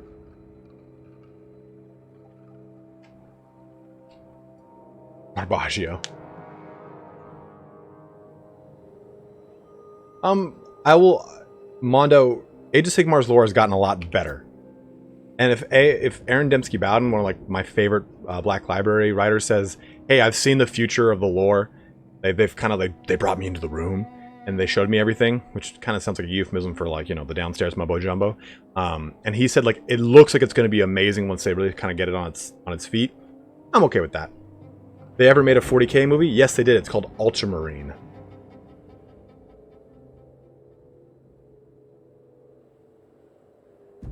Oh, your first book is Devastation of Baal? That's a real good one to start on. What's up, Wicked? Age of Sigmar Total War in the future? It would work. I feel like it would just be like a... It would probably feel like a weird mod for Total War Warhammer, though. Okay, so let's take a look at our armies here today. Okay, there we go. So, we can see TlaxtlanSoothsayer has lined up with a long line of spearmen. Remember, he is against beastmen. This will go quite well for him.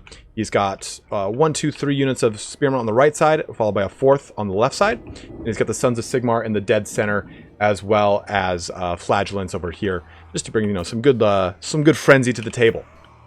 Now, in the very front, we're going to see some Pistoliers and Outriders. Outriders do have some really great AP. They can fire whilst moving. But also, the Pistoliers have that same thing, but they have that nice 360-degree arc, which is kind of nice. Now, as far as his backline goes, we can see we get 1, 2 units of Empire Knights. Now, take a look at the stat line of the Empire Knight. 110 armor, 48 charge bonus, and then 28 melee defense.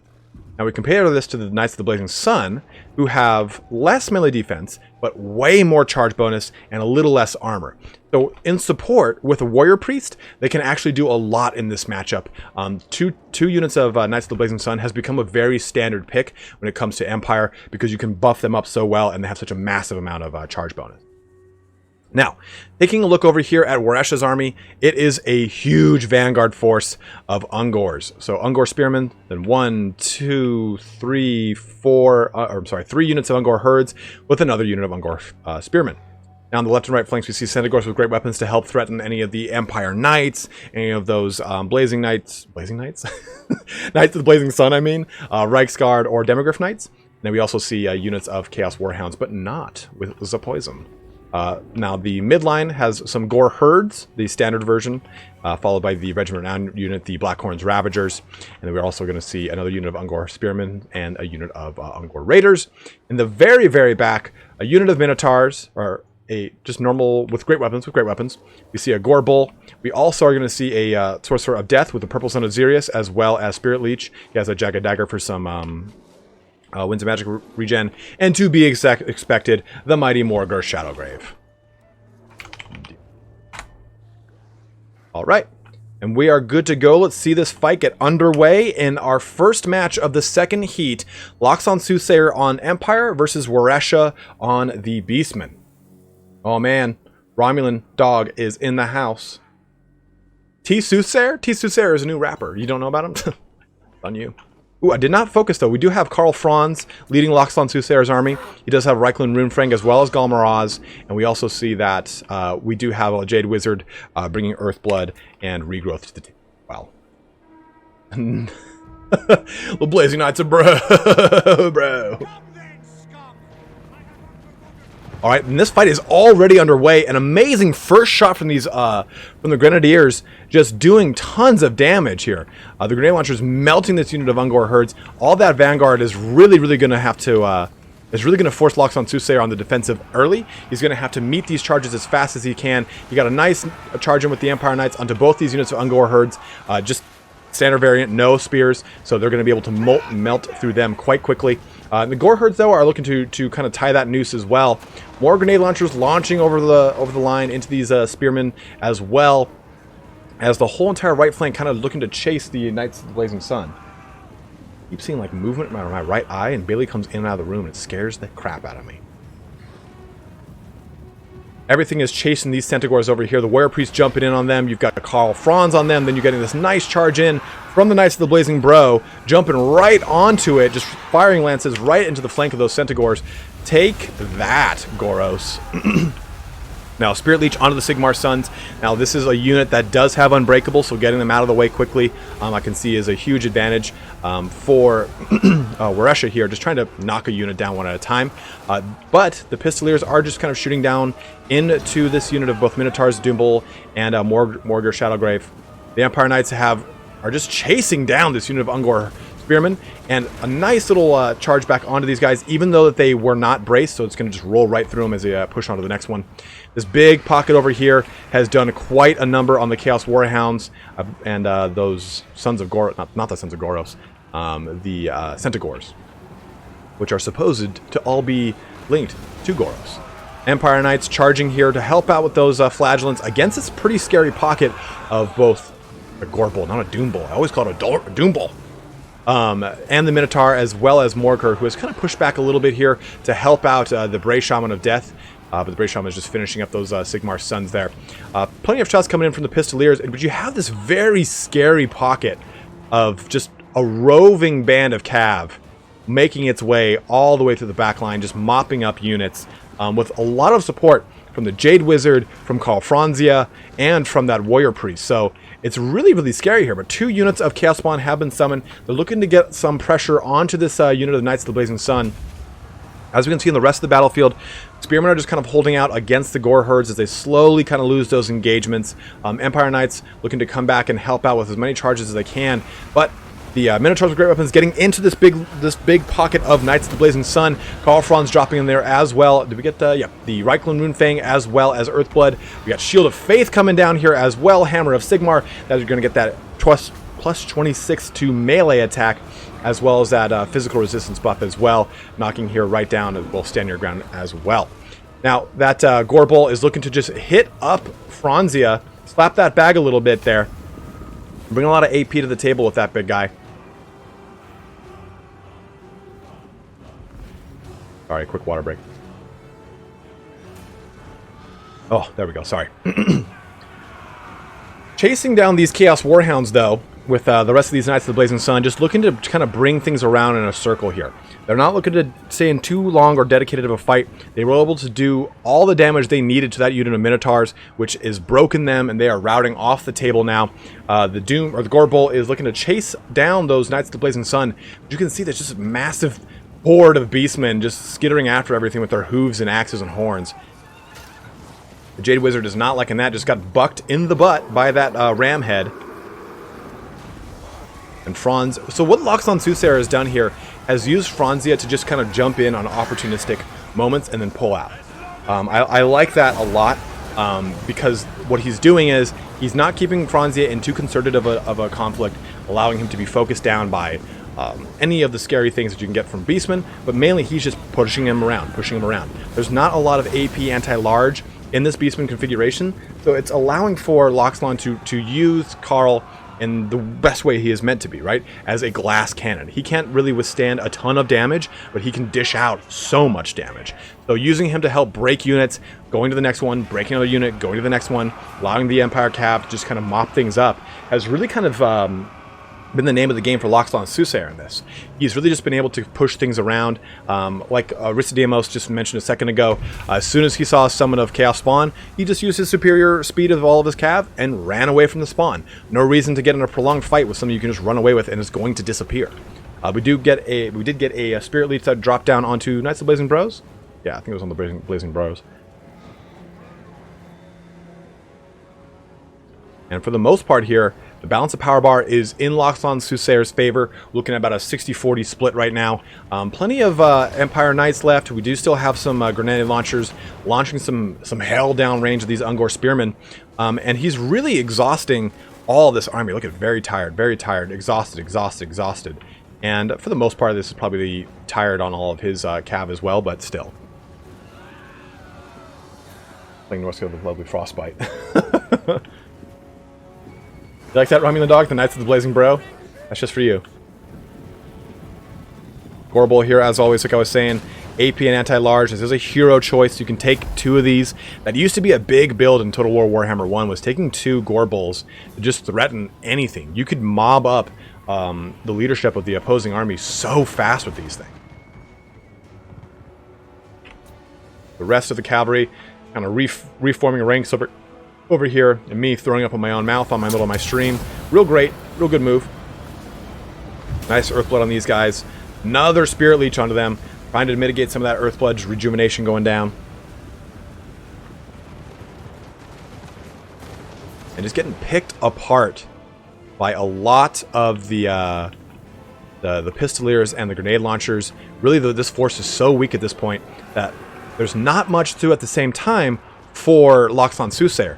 He can't jump in too concerted of a fight if he knows he can't absolutely win it. So an all-in here right onto this Gore Bull, which is going to be the biggest threat on the battlefield right now as far as AP and anti-large goes.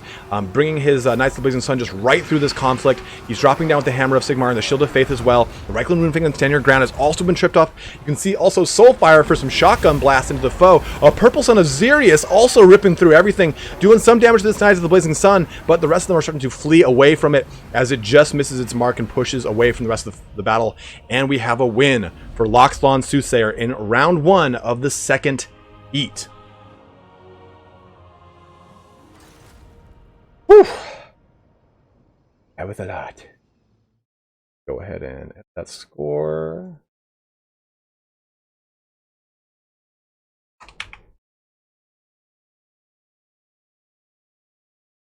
So, taking a look at both these battles, or both these armies in this post-battle report, Weresha put a lot of early game pressure onto TlaxtlanSoothsayer.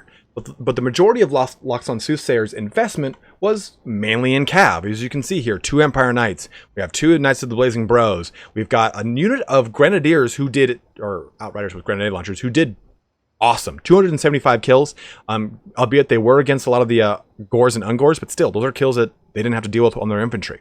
37 kills under the Pistoliers as well. So what Sooth did was use the majority of his cavalry against Weresha, picking and choosing his fights, using Karl Franz to the best of his ability. At the same time, Weresha very much won the...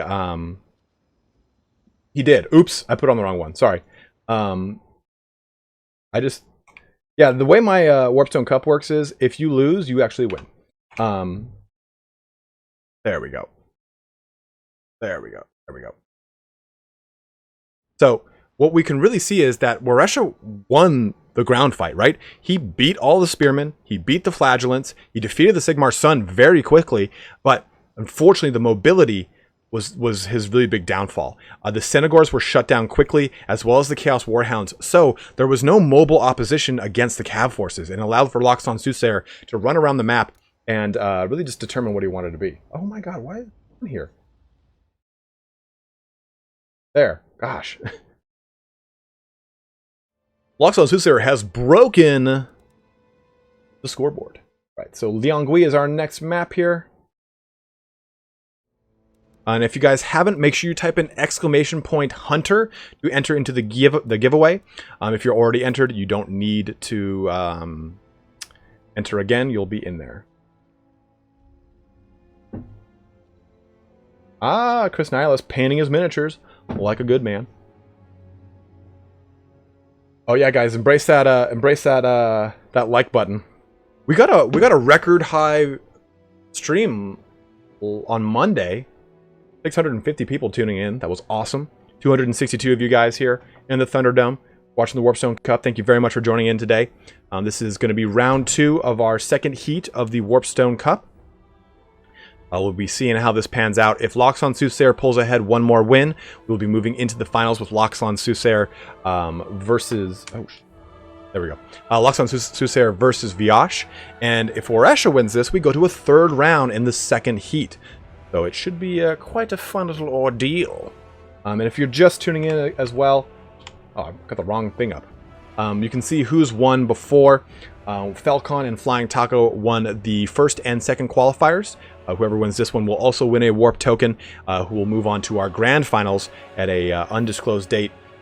Just to remember here, the grand finals will be hosted alongside Turin, just like when we do Everchosen and stuff like that. What's the best rush faction for online in your opinion? I mean, you could get Beastmen. As far as like talking about vanguarding a bunch of units and going just tear it like right after something.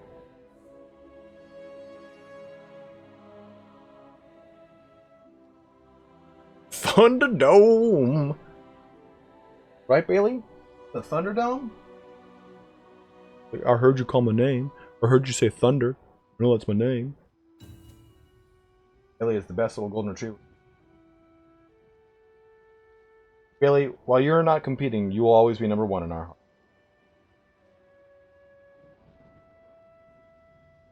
So with TlaxtlanSoothsayer, he'll be playing the Dark Elves in this next matchup, and Weresha will be playing the Dwarfs. This will be a classic grudge match too, so this will be a very fun one to watch. There is a lot of AP that the Dark Elves can bring to the table, so I think that this is going to be a little bit of an uphill fight for Weresha and his Dwarfs. Alternatively, Dwarfs can field so many high armor units that they can outlast a lot of other armies, even though they can bring a lot of AP to the table. Especially with the changes to the way that Master or the Rune of Wrath and Ruin and how that works. It no longer does damage, but it slows things down to 75%. So you can catch a lot of the scarier things that would otherwise look to do quick and hard alpha strikes against you before being able to focus them down with other stuff. Who's on Warpstone today? Oh, I'm on Warpstone today. I took some G Fuel. I'm warping it up. I'm warping it up, baby.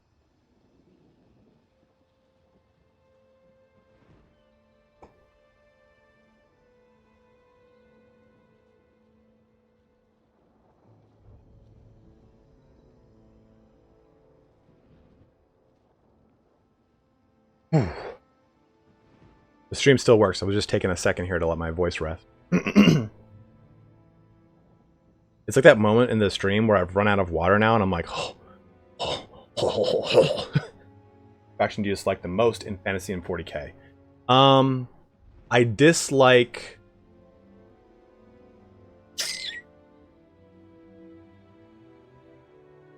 well, in 40k, I don't like the Gene Stealer cults. I think they're really dumb. I really just don't like them. I can't get behind them. I think they just look really dumb. I don't really like the way they're... the lore behind them kind of annoys me. It's like, just keep that as its own cult thing. Like, I don't want to see that in this in the game. No good for me. And I don't like knights. I think knights are really annoying. It's like, when you add big, huge centerpiece models like that, I feel like it detracts from a lot of what makes that game so appealing. Is like armies fighting. If you want the big centerpiece items, you play like Epic or like the equivalent of it now. But there are not a lot of fantasy armies I don't like. I collected Dark Elves, I collected High Elves, I collected Greenskins. I guess Greenskins is the closest to an army I don't like. Because their models never really got a really good update. They always look boring to me. I liked their lore, it was pretty cool, but I guess I never really fell in line with it. I love vampire counts. I collected vampire counts too. I can't think of a fantasy race that I really just don't like. Maybe Ogre Kingdoms, but I've grown to like them more. I didn't like them because I would always play against them and they would just beat the crap out of me. And when that happened, it used to really frustrate me. What's up, Lila? But as I've gotten more into like their lore and reading about their lore and like their gut plate and how all that works and everything, I have grown to appreciate the Ogre Kingdoms, especially their lore. It's really, like I said, it's really, really cool.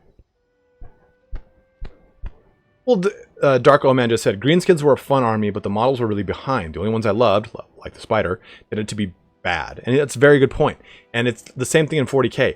40k hasn't gotten an Orcs update in...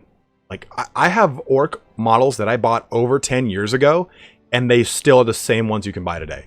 They released them like an 01 or 02. It's bad. Would the Tau fight with or against the old ones? The Tau are very reactive in their fighting. They don't go and do a whole bunch. If we don't have Ogre Kingdoms in Warhammer 3, I don't know what the hell else they would put in. Chaos Dwarfs are really cool in tabletop, but they never really got the treatment they deserved. They were really big in like 4th edition, 5th edition, but they never got like a release after that, and they kind of fell to the wayside. Then they got a Forge World release with Tamarcon, and that was kind of cool, but it was also a little wonky. They ended up being really strong. Their models were super expensive. Like if you were fielding a Chaos Dwarf army, you knew exactly what you were doing, and you had a lot of money.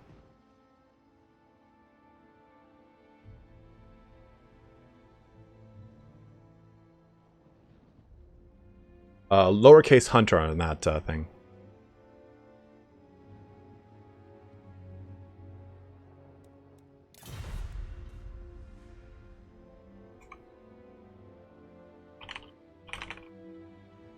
We're going to do a very brief intermission. after this, because I want to get some more water real quick, and it'll allow me to kind of switch up the creative elements so that we're ready for the finals. And it'll be like a 2, 3, maybe 5-minute intermission at the most.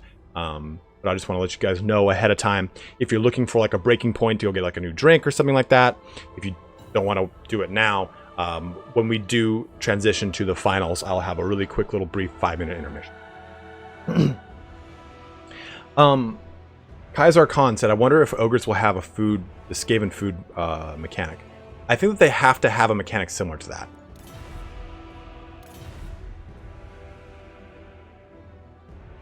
Chris, have a good one, dude. Thanks for joining in, man. Like, food is very central to, like, the Ogre Kingdom's lore and everything, so I think we have to see something like that. Hey, thanks for subscribing!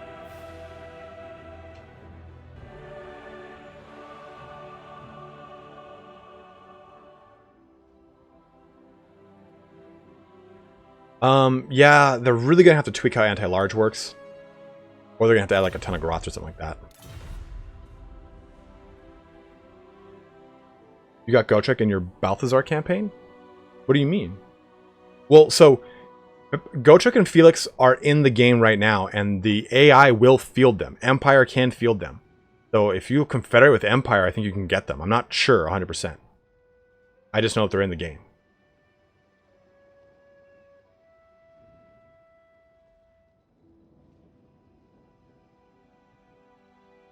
Excuse me. What are you talking about, CK Hawk? Do you think Kislev will be Game 3 as the 4th race? I absolutely think so. I think that Game 3 will start like on the far left portion of the map. It'll be Kislev, World's Edge Mountains, and then we'll see the Darklands, and we'll see the Mountains of Morn. I think it'll be like that. Big thing like this. And we'll also see like the Dragon Islands down here, and we'll probably see the Citadel of Dawn at the very southern portion. What do I think the next Lord pack is gonna be? My big bet is Eltharion the Grim and Grom the Pawn.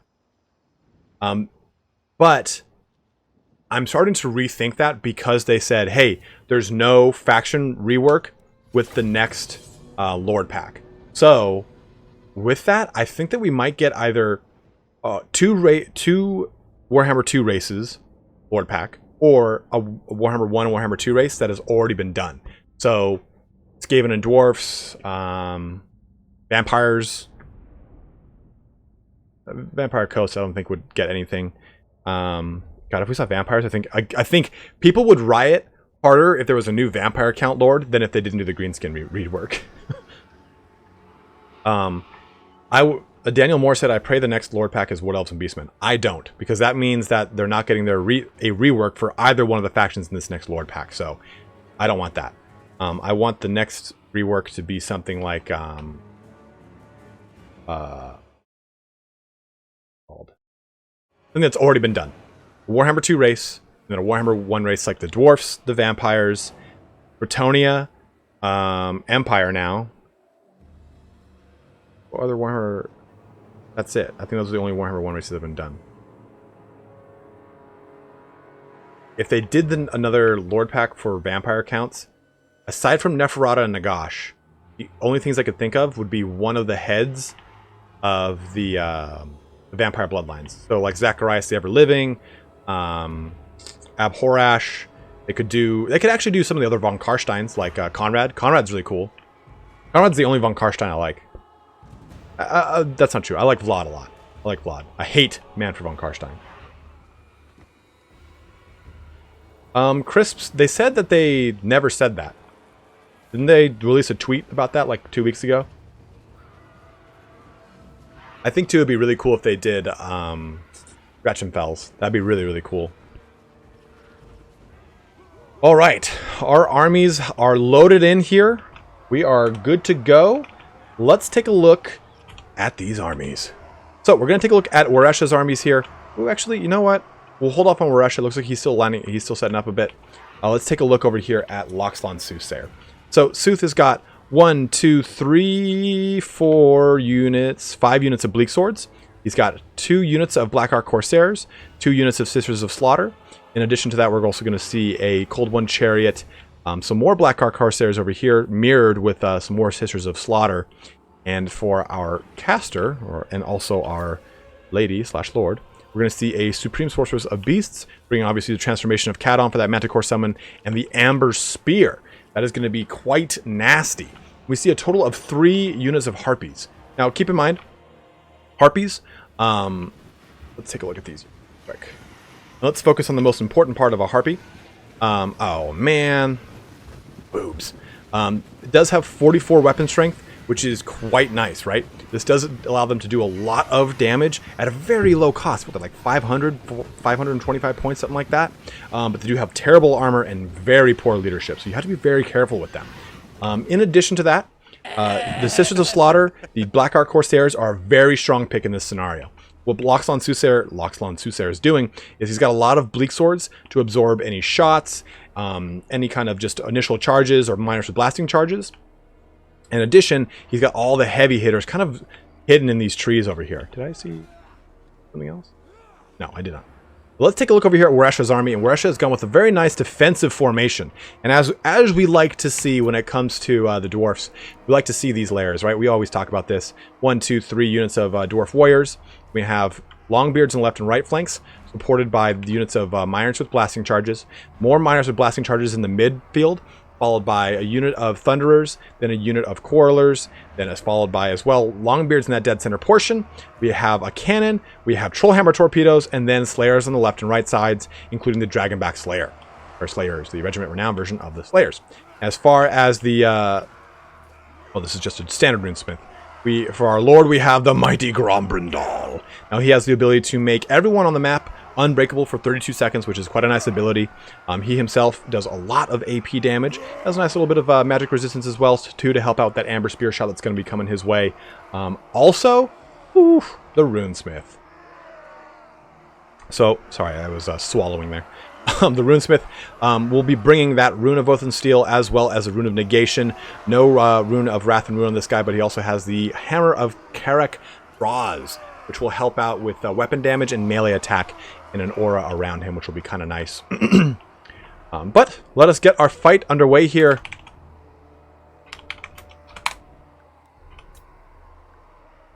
Okay. Sorry, I had to breathe there. And we are going to see this fight go down. Now, TlaxtlanSoothsayer has a lot of board control going on right now. But to be expected, again, when you're playing with the dwarfs, you don't necessarily need that giant board control. You need these really good defensive formations. And I really like how Weresha has set this up. He's got these warriors in the front. He's got all these miners here. And he's got Longbeards kind of in this kind of like secondary front line defending his archers. Then, well, his range units. And all of his range units are...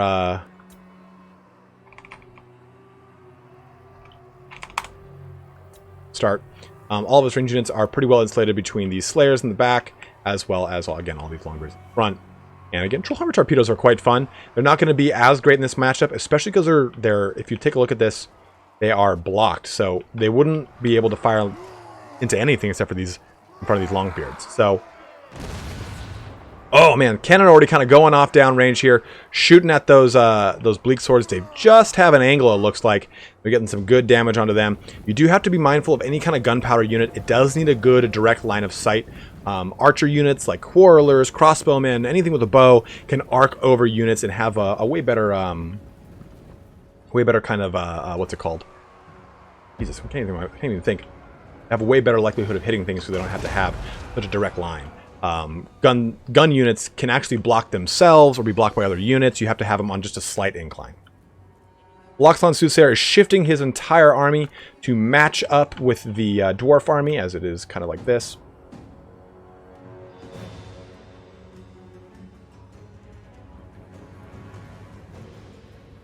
Lila just asked, do you ever let newbie peeps play multiplayer battles too? Asking for a friend. Yeah, absolutely. I'm thinking of actually starting a different competitive league. I call it like Squire's Cup or something like that. And just have people that are brand new to the tournament league in that. And then they can use their experience being brand new to the tournaments and everything like that, to then get into the ECL, Warpstone Cups, to Ever-Chosens, to the World Cup, stuff like that.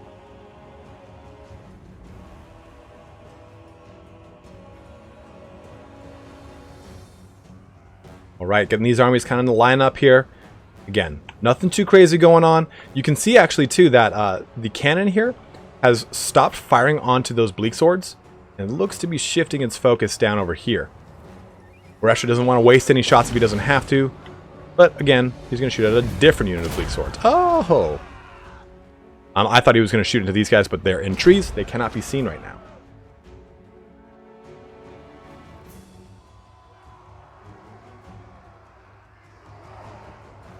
TlaxtlanSoothsayer again moving over here, just kind of slow and methodical. There's no reason for Sooth to push himself into an engagement that's not going to go well for him. He's already one up. Weresha is playing defensively right now because he is in it to win it right now. If he loses this one, then he is going to fall out of the Warpstone Cup, and TlaxtlanSoothsayer will be moving ahead. Now a good shot here into these Sisters of Slaughter. Now Sisters of Slaughter don't have AP, so they can't do a substantial amount of damage to... Let's take a look over there. There it is. Only 11 AP, so they can't do a substantial amount of damage to dwarfs. But at the same time, they are so good at just kind of staying in the fight, doing a lot of damage over time. They can poison things. They're a nuisance to get rid of because they also have 20% physical resistance. And when you're fighting against dwarfs, they don't have access to a ton of magic attacks. Oh ho ho. Down here onto these Sisters of Slaughter as well. And the noose is being drawn here. You can see on the... Here, I'll blow this up. You can see on the map over here on the upper right. Lox is just surrounding everything. Taking his time, being... Oh god! Being methodical about it. And the Harpies are moving in. We already have a pretty big blast. Unfortunately, I'm sorry guys, I missed that. This was a shot down the breast of the Longbeards unit with Amber Spear, and it nuked them so hard. That's the big thing with Amber Spear, especially when you're fighting against dwarfs. You can focus on a Runesmith, but you can also get down a blocky unit of dwarfs and do a ton of damage. Myers with blasting charges, looking to just kind of square up to this Blackheart Corsair and pour it on him here. Not doing a ton of damage here. The Blackheart Corsair is looking to get into that backline, that juicier backline, as we see this happening across the entire real backline, with tons of Dark Elves all over the place, getting into these handgunners and Thunderers quite quickly. You have the Dragonback Slayers jumping over to the cannons and Trollhammer torpedoes, trying to get the Harpies off of them as well. You have these Myers with blasting charges, kind of a little aimless, looking to shut stuff down. They're chucking stuff over into the Sisters of Slaughter, which isn't not a terrible target here, right? Trying to just stem the tide of so much stuff that is surrounding Weresha's army. Like, TlaxtlanSoothsayer is just hoarding his way through all this. The cannons are still online, though. He's using the... not much longer. Oh, Sisters of Slaughter diving in here. Amber Spear. Oh, no, I think it was Transformation of Cat. Yeah, Transformation of Cat on right here on top of this, these Miners with blasting charges as well. Looking to just keep them from using any more of their blasting charges. We've gotten a little line being drawn right here, but the Chariot has just bulldozed through it. You have got these Dragonback Slayers coming back onto those Feral Manticores and onto the Chariots at the same time, looking to chop them up with their axes as best they can. Uh-oh, Trollhammers are not going to like this. They are not going to like this. Oh, right in the back from those Corsairs. The Dark Elf Pirates looking to just do some butt pirate stuff with those Trollhammer torpedoes. All sorts of disgusting action. Balance power bar is still at 50-50, but I think that TlaxtlanSoothsayer has tied such a strong noose on Weresha right now that he has to jump from unit to unit here to try and shore up all these gaps. Things have gone downhill very fast. That Amber Spear was massive with a huge just initial shot there. Oof! Getting another one down onto these Longbeards, trying to do some damage onto them. All of the fleeing dwarfs, you saw all their health, their leadership bars shoot up. Grombrandal used his unbreakable ability to try and counter that as best he could. He's getting Grombrandal into this fight to try and just knock stuff apart as best he can right now. Oh, big breath. Whew. You can also see down, we have the Rune of Oath and Steel gone onto from the Runesmith, looking to help out with some armor here, keeping things into the fight as best as he can. Trying to just chase down the bigger, scary units. He still has these Blackheart Corsairs with 3 models left who are able to shoot stuff apart. Manicore diving down, looking to knock stuff apart over here as well. But Grombrandal is surrounded by Blackheart Corsairs and Sisters of Slaughter, trying to relieve these Trollhammer torpedoes as best he can. Balance of power bar still kind of eking in the 50-50 range. It's going to start moving as we start to lose bigger units or health starts falling off of leadership. As we've said before, balance of power is influenced by the leadership and health of all units across the battlefield. As you have when you have units losing morale and you have big units losing health, that does take away from your balance of power as a whole. Whew. I am toasty today. Trollhammer torpedoes starting to flee away from the Black Ark Corsairs. They have done their bit there as they now move back onto Grombrindal, completely eliminating these guys. But the slow plotting moves of the Longbeards come as they come with the Runesmith to relieve their lord into this throng of Black Ark Corsairs. Now, Black Ark Corsairs, they do have anti-infantry. They don't have a ton of AP here, though. So they're going to be really on an uphill fight as it goes to...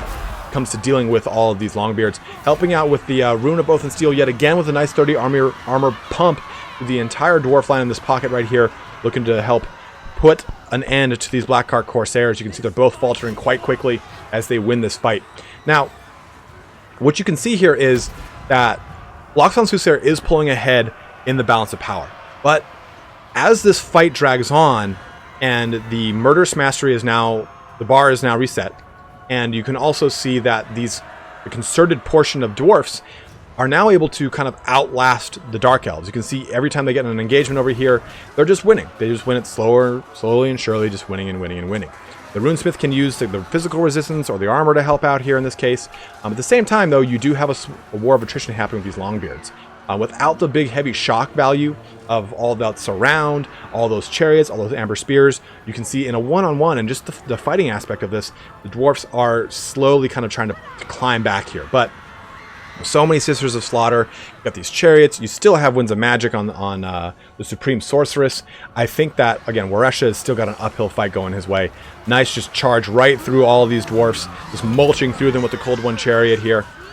Looking to break these guys, just break the back of the dwarf throng. I can't wait till Brian Blessed is in here just yelling at me in Gotrek. Or Gotrek. Rune of Negation and Oath and Steel as they fight back to back, looking to just beat back all of these Sisters of Slaughters, saying, no thoughts, be gone. Uh-oh, Chariots just charging through here, moving them, not bulldozing them like they used to at least. And Weresha leaves the game here forfeiting, well, not forfeiting, called conceding to TlaxtlanSoothsayer. Let's take a look at this post-battle report here real quick before we jump into a brief intermission. I liked Weresha's army. I liked his defensive formation.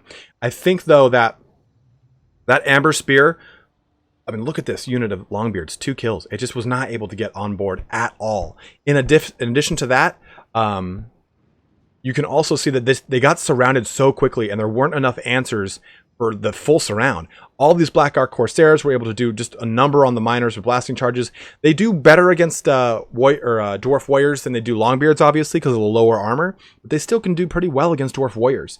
It just was a huge shock alpha strike from Sooth against Weresha. But at the end of the day, Weresha was able to kind of get a cohesive pocket, start fighting back. He did really oppose things. I just think, though, that there was just too many Sisters of Slaughter and Chariots left on the table for him to really pull it back. Whew. Okay. So, with that, we see TlaxtlanSoothsayer moving ahead. Copy reference. Trying that around here. TlaxtlanSoothsayer moving into the finals here. And with that, we see Viash versus TlaxtlanSoothsayer. So, we're going to take a quick brief intermission here, guys. Going to use the restroom. Got to get some more water. So hang tight. I'm going to play some music. I'm just going to throw up the splash screen, and we will be back here quite shortly. But stay tuned. This is our best of 5, the finals for our 3rd qualifier. We just saw 0 versus Viash. Viash beat 0 out and is now moving into the finals. And TlaxtlanSoothsayer just 2-0 against Weresha to move into the finals. So, brief intermission here, guys. Thank you so much for watching so far. We have 5 more great games here for you. So stay tuned for that. But a brief little intermission real quick here. So right back. 1 sec. Go ahead and play this. Love this music. Sounds like I'm watching Lord of the Rings. I'm going to go back to my favorite part of it. Just a quick intermission. Alright, Lila, have a good one. We will jump into the hold screen. All right, guys, we'll be right back.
Oh, okay. Okay, we're back. Right. I got more water. Use restroom. Got Bailey over here. Good time. Welcome to Warhammer 2 Dancing Zone featuring what the hell? So it looks like what's going to be going on. Soothsayer and Viash have decided that they're going to be doing a pick ban system. So TlaxtlanSoothsayer is going to, or I'm sorry, Viash picked first and then banned 2 factions. So Viash chose Chaos and banned Vampire Counts and the Vampire Coast. And TlaxtlanSoothsayer is going to be ending up onto the Dark Elves. We're going to be seeing a fight of Viash on Chaos versus the Dark Elves. Oh, I'm sorry, TlaxtlanSoothsayer on the Lizardmen. My bad. I thought he had already chosen. So, no, this is the finals. So the finals will be a best of 5. So this will, of course, either go 3-0, 3-2, 3-1. Doesn't matter. 2, however it goes. We're going to be seeing 3 to 5 matches here today. Depends on how these finals shake out. Viash did very well against Zero in the first heat. He had some really close games there, and he was able to kind of pull it back here and there. Soothsayer had a really good approach to his first fight with the Empire, right? He had a lot of mobile units that allowed him to really get a large and huge advantage on Weresha's Beastmen. In addition to that, in the second fight, I think that Weresha's build was very, very solid and very good. And I think Soothsayer's build was able to just go so wide that it could get completely around the dwarfs and shut it down. So it's going to be interesting to see how these two kind of progress through the finals here today. TlaxtlanSoothsayer has been into a number of Ever-Chosens. I wouldn't say he's won some, but I don't know. That's hearsay. At the same time, though, Viash is a huge player in the tournament realm as well. So we should be having some fun engagements coming up here. And in the next couple of minutes, it's going to be on Castle Drakenhof. For some reason, I couldn't find Alpine Ridge. So Castle Drakenhof is our first map on our best of 5 today. You can see the rest of the map seeds below in the description.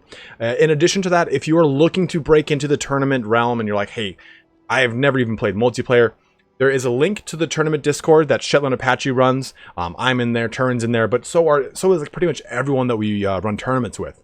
Jump into that Discord, get involved with the Eternal Challenger League, with Warpstone Cup, with Shetland Apache's King's Cup leagues, Dov Plays, Jan on Occasion, they both run leagues as well. Everyone has their hands somewhere in the tournament realm, and you'll find a place to get started or to just kind of throw your skills against the rest of them.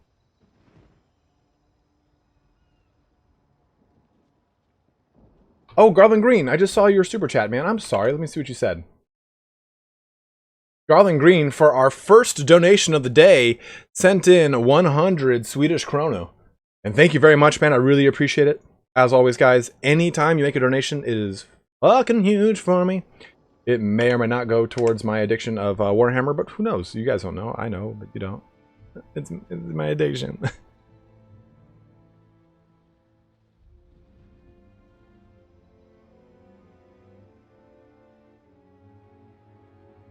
I agree with you, Alex Draco. Are there any matches today? What you mean? We're on the best of 5 here right now. We're gonna be seeing this above me. Viash and TlaxtlanSoothsayer. I hurt my hand. Ow! Fuck. Gonna have to do some Turin wrist massaging. If you spend a lot of time in front of your computer, massage your carpals. Let's go ahead and do a little vote system here. Vote poll, there we go. Who will win the finals? One is... Option number 2 is Viash. Let's go ahead and vote here today. You can type in !vote 1 for Viash or !vote 0 for TlaxtlanSoothsayer. So go ahead and start voting there. We'll take a look at what the polls say.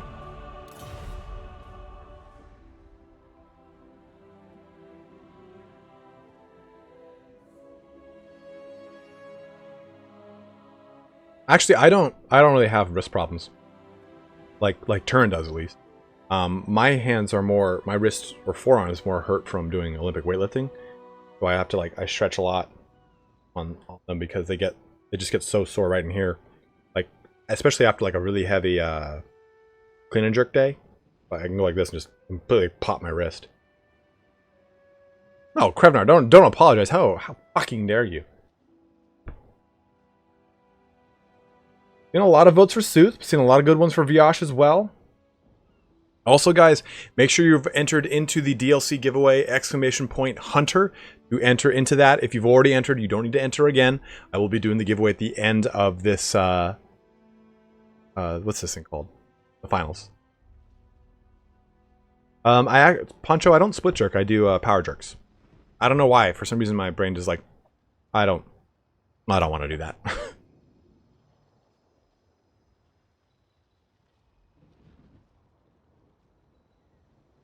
I also have really girthy, huge quads, so the power jerk works.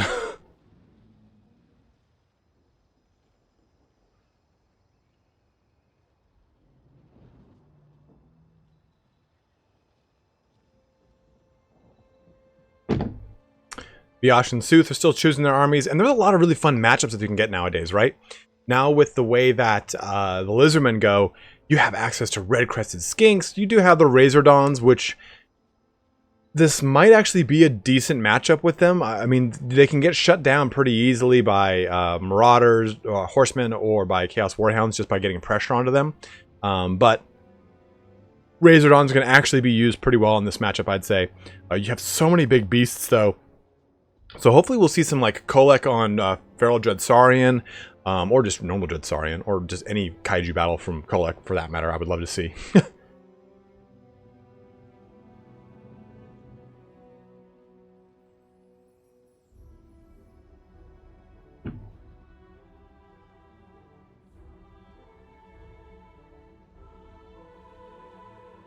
At the same time, too, you do get a lot of opposition from the Lizardman front line, from the Warriors of Chaos front line. I mean, Chosen, we don't see Warriors of Chaos as prevalent as we used to, I think, in the last, I'd say in the, not this DLC, but the one prior to that, we saw more Chaos play. It's kind of been toned down a little bit, as now there's just so much AP on the table, right? You can do so many units that can really just be the antithesis to Chaos. So with that, I think that we have seen less of the Chosen, but that means they're no less diminished. They just have a lot more counters to them. In my opinion, Darko Man, I don't personally feel Razordons are really worth it in most, if not all, matchups. I just think they're kind of a little wonky. They have a short range. Their animation takes a long time for them to wind up. I'm not huge on them, to be honest. Is Sigval worth it with the new discount? I don't remember how much of a discount he got. Was it a 100, Nihilus? I think in this matchup, he's not worth it. I think you need Kolek in a Lizardman matchup. Or at least Archaon. Just to bring a lot of noise to the big, scary creatures. I agree with Alex Draco on this. Salamanders as a whole, I feel like they're better units. They do a lot of splash damage. They don't need to rely on their AP to be like the forefront of their damage. They can use a lot of their splash damage to do a crap ton of tier 1 to crap ton of damage to tier 1 units, especially in conjunction with the Ancient Salamander. Razordons do shoot like three or six, one or the other, barbs per shot, which is kind of nice. Unfortunately, though, I think that the biggest issue with the Razordons is, again, they're weird, funky attack animations. They're short range. Like, if you have them attack something, sometimes they just kind of waddle in place as they kind of try to get, like, positioned up. This might actually have changed since the game's released. This is going to be our first competitive match with the release of the DLC. As I was saying in the first two qualifiers, we are in early access, so a lot of this is subject to change. They're testing and tweaking balance stuff right up until the launch of the game. I know the notes went out, though, so that could be that is usually generally finalized. But right up until that point, they're still tweaking stuff.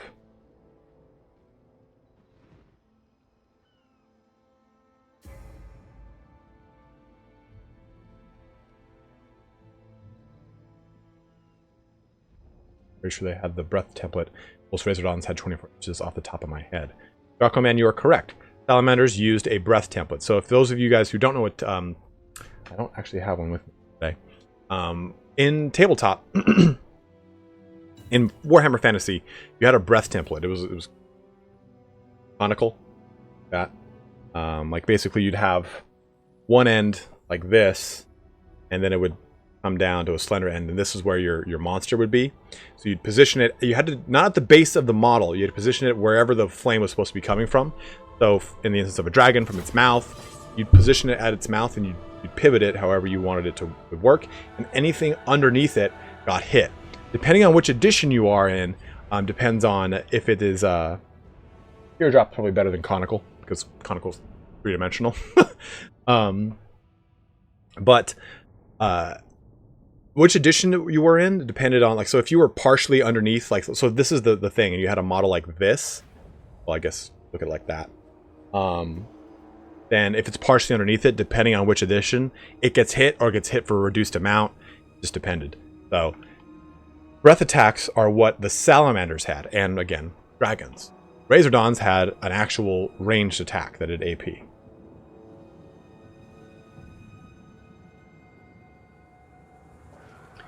Veritas vos liberabit. Liberabit? How come the Warriors of Chaos got the chicken? I feel like they shouldn't have a greater demon of chaos. To me, it just seems weird. By the way, I can't wait for demons in Total War Warhammer 3. I think I just wanted to add it as like a cool like linchpin for the campaign and the story and narrative and everything. I think Chaos should have greater demons, but I think when Warhammer 3 happens and we do get greater demons in whatever way, shape, or form, I think the Warriors of Chaos will change. Remember, in tabletop, it was not... sorry, let me reset that. In tabletop, you had Beasts of Chaos, Warriors of Chaos, well, the thing they're called Beastmen, Beasts of Chaos, Warriors of Chaos, and Demons of Chaos. Then in the 5th edition or 6th edition, they converged them all into the Hordes of Chaos, which included all of them.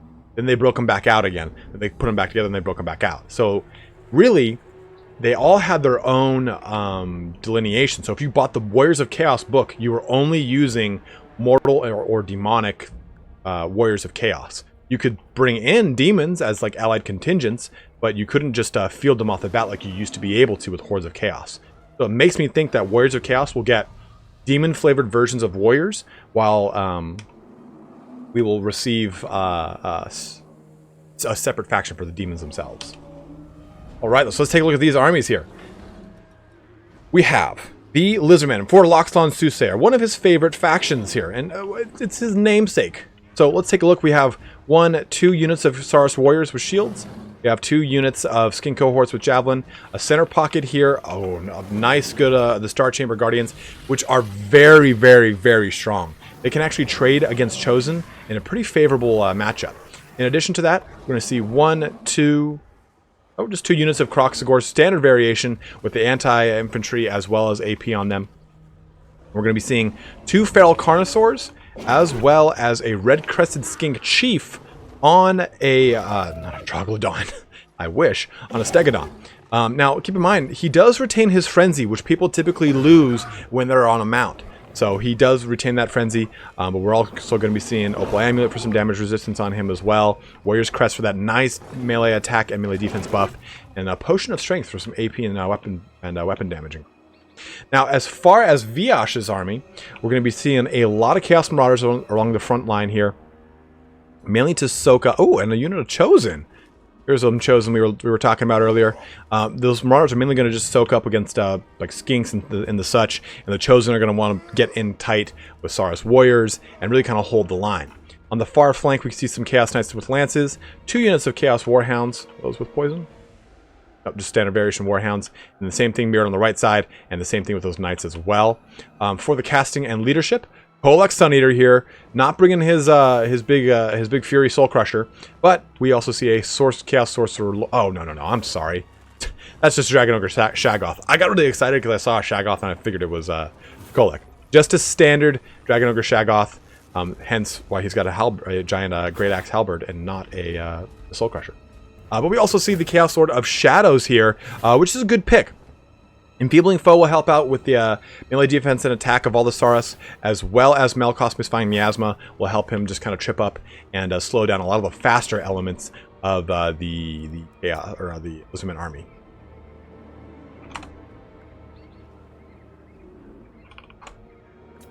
If you can hear my roommate yelling, "Oh Bailey," ignore it.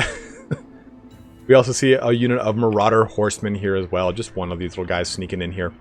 And the fight is underway. We can already see the Red-Crested Skink is moving down range in with the rest of his lizardmen in tow. Their webbed feet and disgusting eyes, make contact with the I know that every single one of the Warriors of Chaos is absolutely putrid smelling. So they're coming on each other real quick. I would have preferred the Troglodyte as well, I think. The Dread Saurian is really cool. It's just nothing I really was like, well, it has such a huge presence in tabletop. Like, no, the Troglodyte was really cool. Look at this, already just chucking down range, getting some good shots onto these Chaos Marauders. Not enough to really do a ton of damage here, but they're pulling them back. And really what V-Osh is doing now is trying to get his units behind, or getting some good encircling charges here, getting to the rear of the Mega Zeppelin, as these Saurus go to meet up with the Chosen and Marauders down range here. This guy is going to just want to wade through. Look at this Jurassic Park moment here. Getting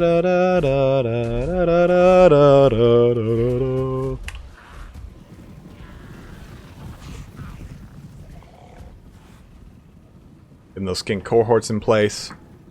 Looking to chuck some spears.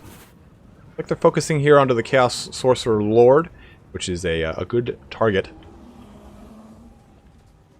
Oh, that's from this big boy. Getting some good shots in, and TlaxtlanSoothsayer has to really kind of position his army so that he can negate the rear charging. That's what he's doing, right? This thing is right here.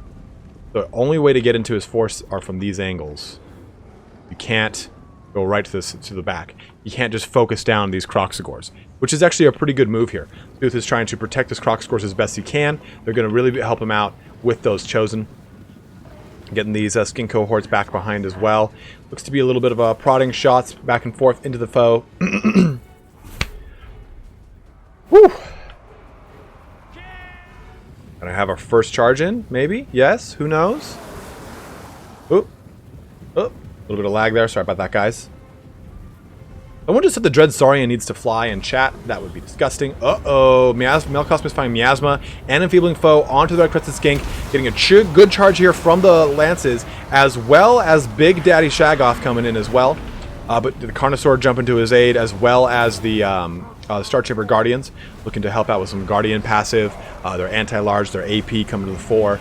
Feral Carnosaur looking to just jump through all of these Chosen. Shaggoth coming back, looking to just brandish that big ol' axe into things.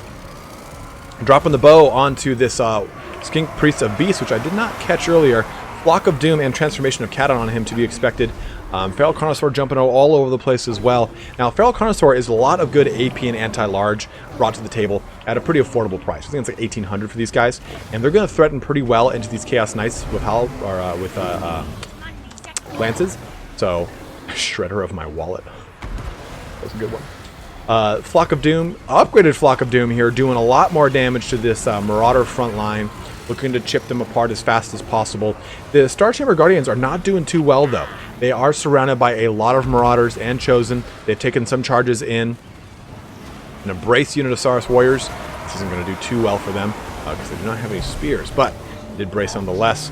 Getting those Carnosaurs, trying to get some damage onto them as fast as possible. They've shut down this unit of Chosen on the right side, which is quite good. It's going to free up these big nasty Kroxigors to help out with these Star Chamber Guardians. We're getting a Transformation of Caton right in the center of the battlefield from TlaxtlanSoothsayer. He is bringing forth... Watch this thing just gets birthed out of the ground. Oh, man.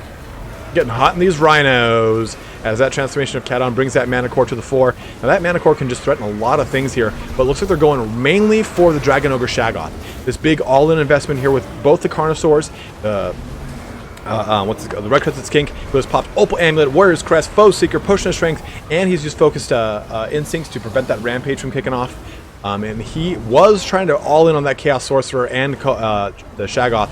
The Shaggoth did get dumpstered a little bit harder than the Sorcerer Lord, but he was able to just barely pull out of that one and get an Arcade Conduit on him to get some good Winds of Magic rebuffing. Calm down, Daniel Hammer. Good God, Lord.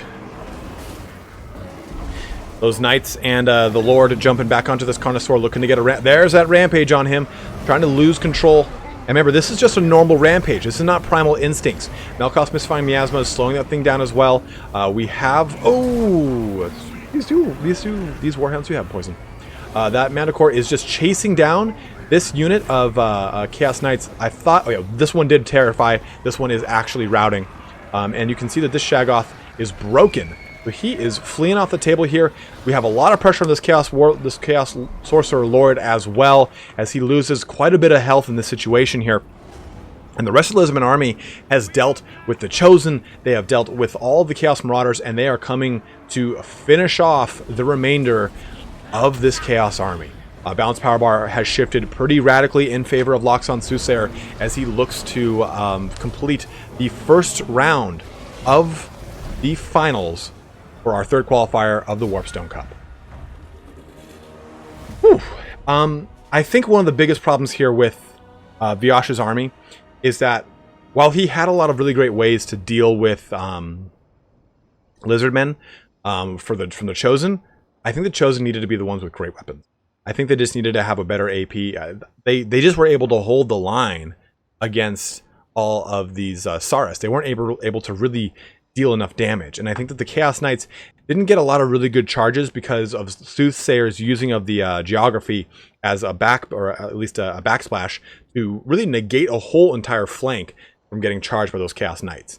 But as a whole, though, I think Viash did a really great job of getting the Shaggoth in on some really good opportunistic charges, getting that Sorcerer Lord in there as well to try and shut down both those Carnosaurs.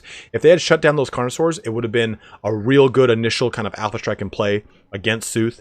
Sooth at the same time did bring some nice Croxigors, a lot of AP and anti-infantry from them who were able to really push apart the Chosen. And here it is, a Lizardman win. People always say Lizardmen never win. Here's a win from arguably like one of the best players in the world, but still, it's a win. It is a win.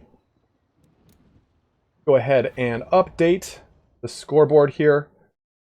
Score. There we go. TlaxtlanSoothsayer pulling ahead here. In the finals, it is 1-0. They're going to be doing a pick and ban system again. Josh was saying I expected some kind of kite build. And Sooth is saying he's going to be playing the Empire, and he chooses to ban Skaven and the Dwarfs. Good, interesting choice here. And Viash will be choosing the Dark Elves. Yeah, you always really want to bring halberds and, at the very least, great weapons. You have so much heavy armor in the Lizardman line, and they have a very good leadership, too. I mean, that was always one of the big things from Tabletop, is that they had such a great frontline unit. The Saurus Spearman, or Saurus Warrior as a whole, sorry. It wasn't Spearman in the Tabletop, it was Saurus Warrior, and you could put shields on it. Shields, spears, or just clubs.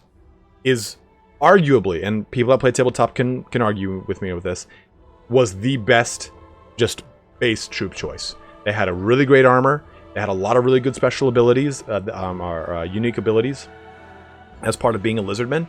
And what people used to do in the 8th edition competitive circuits, they used to make a Legion of them. And how Legion worked was anything that was... It depended on how many across and deep the unit was. And I think it was like... It had to be 8 across and 4 or 5 deep. Someone can... Okay, man. Zombies are really good for different reasons. I'm talking about, like, 1 for 1. A horde. Not a legion, not a legion. 30 models, 10 by 3. Thank you, Darko Man. 10 across. So it was 10 across, 3 down.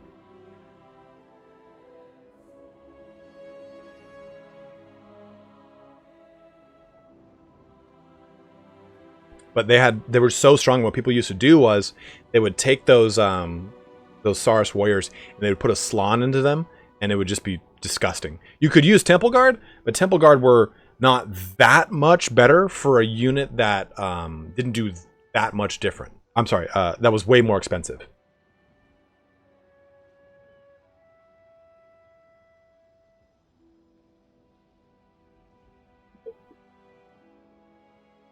Yeah, Veritas made a really good point. People would take spears because spears can fight in an extra rank. So rather than taking 10 by 3, which is 30 models, you take 10 by 4 because you can get the 4th rank to fight. Or the 3rd rank to fight.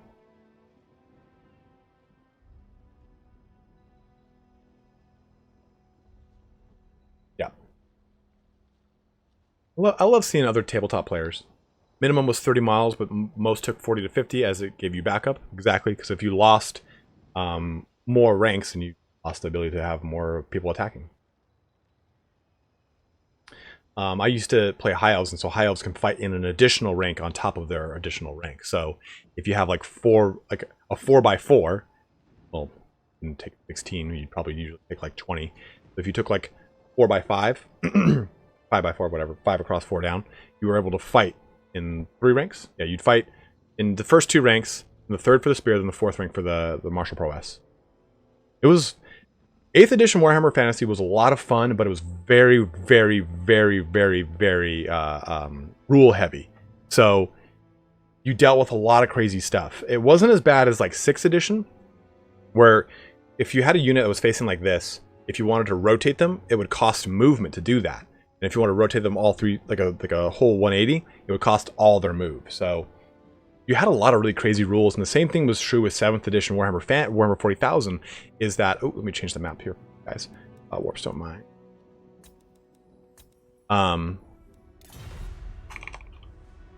Look up the map.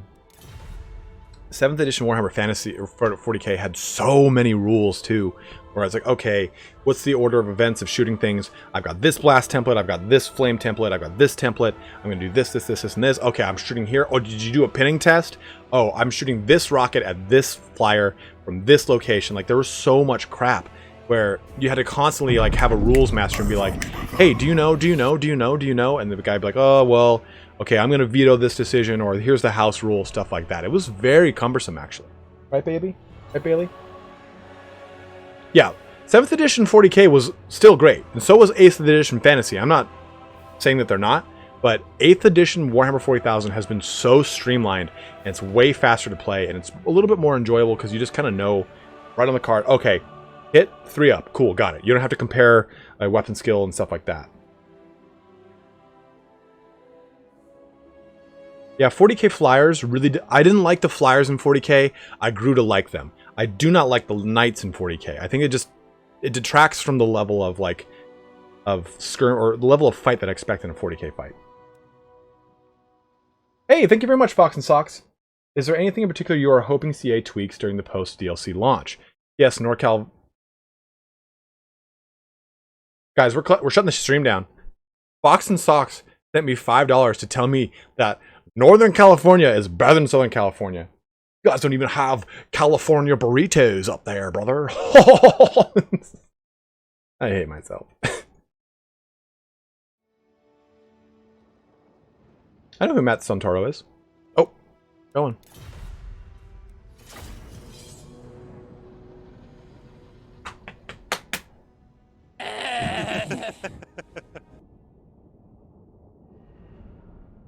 Let me read the other part of your question, though. Is there anything in particular you are hoping CA tweaks during the post-DLC patch? I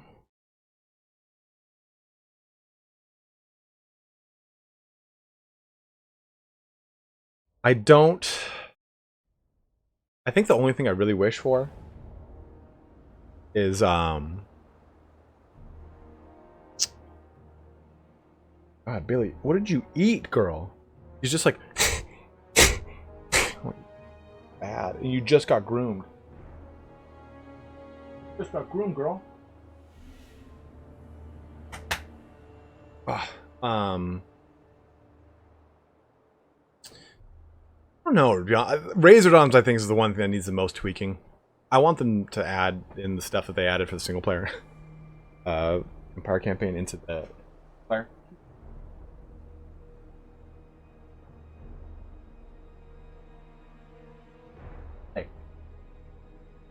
Kratos. I'm actually gonna go as Kratos for Halloween.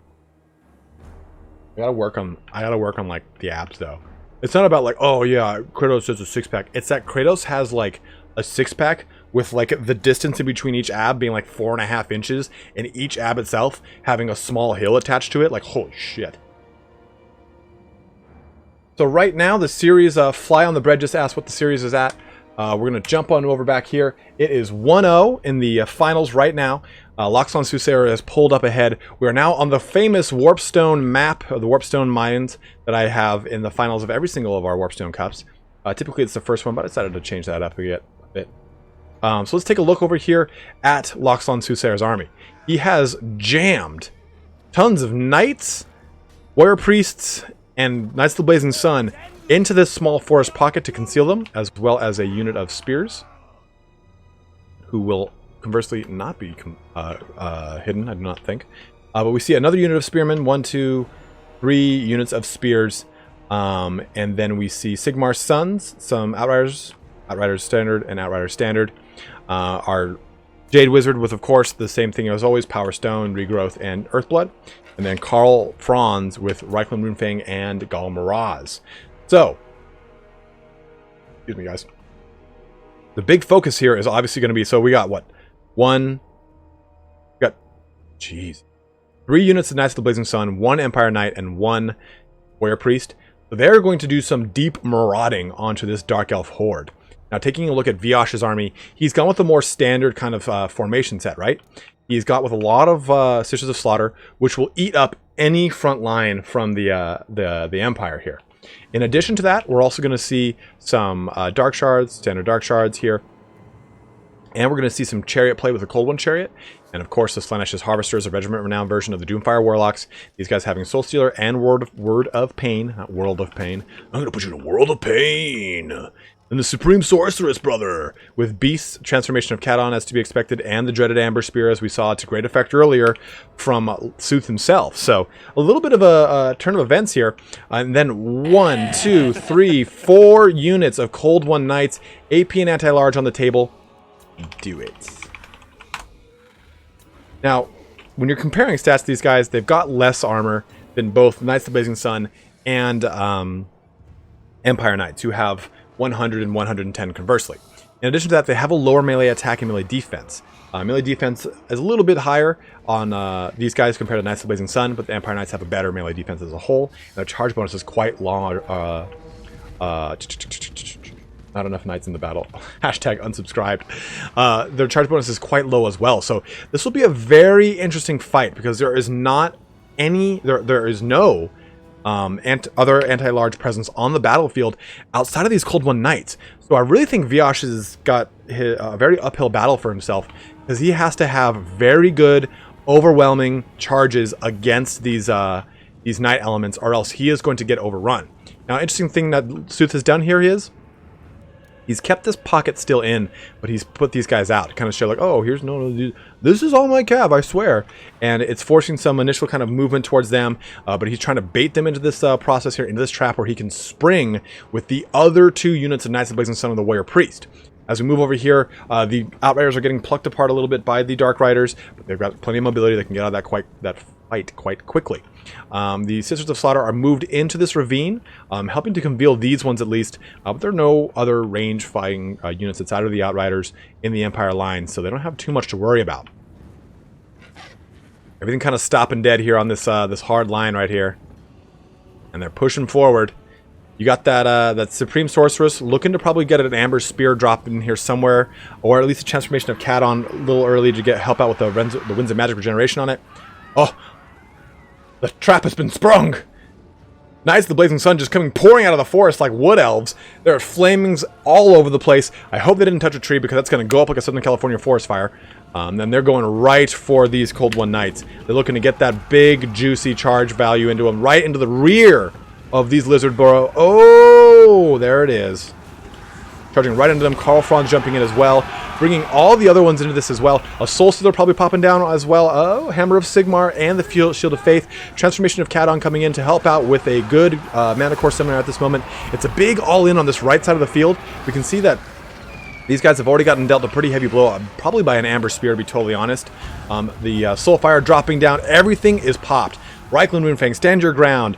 I didn't see Gal Miraz. I think that might have already gone down. Shield of Faith. The Slanesh's Harvesters are in here as well. So I'm surprised we haven't seen any of that play. We see one unit already shut down from the Cold One Knights, another unit shut down from the Cold One Knights. We do have 2 more left who are looking to get some good shots on. The Dark Shards do have a good angle onto this Knights of the Blazing Sun unit, which is pushed into this unit of Dark Shards. Now, we can see this unit of Cold Ones is trying to just kind of circle back onto this Blazing Bro and just shut them down. At least getting one of these guys out of the fight is going to help out immensely for V-Osh, because right now he is so outnumbered in the Cav game and he's just lost 2 of his entire units. Now, when it comes to the Slaanesh Harvesters, keep in mind those guys do have high physical resist, but they're dealing with units with flaming attack, so it's not going to help them out as much.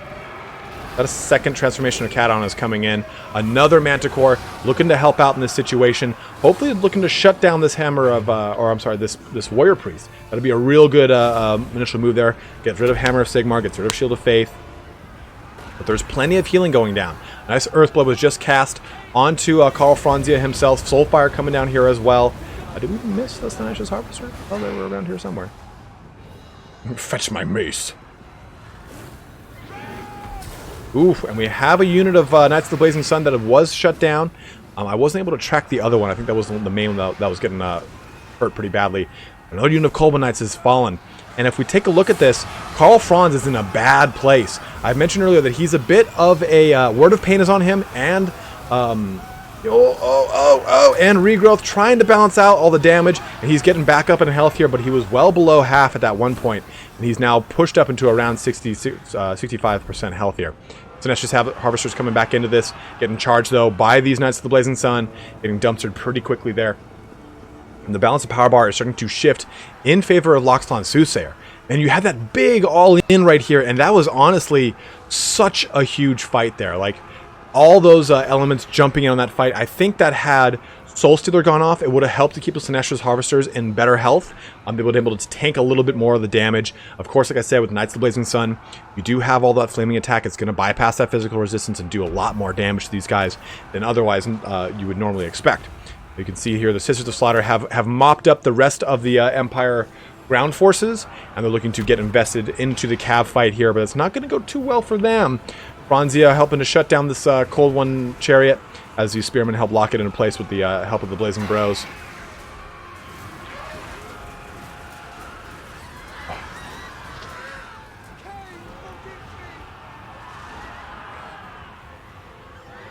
Bull Spaghetti just asked, fire damage doesn't bypass physical resist, does it? I thought that it did, but I am open to the correction.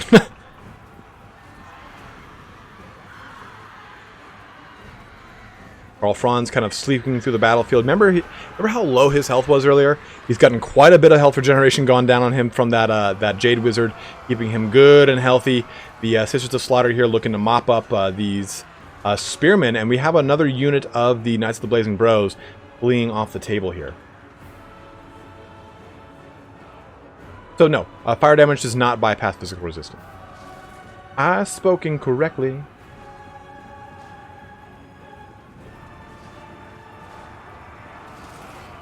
Balance of power bar still tweaking a little bit forward here for Sooth as he kind of deals with situations left and right.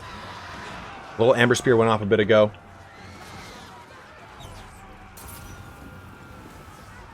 Oh, I think that went to go off, but it didn't go off. That was weird.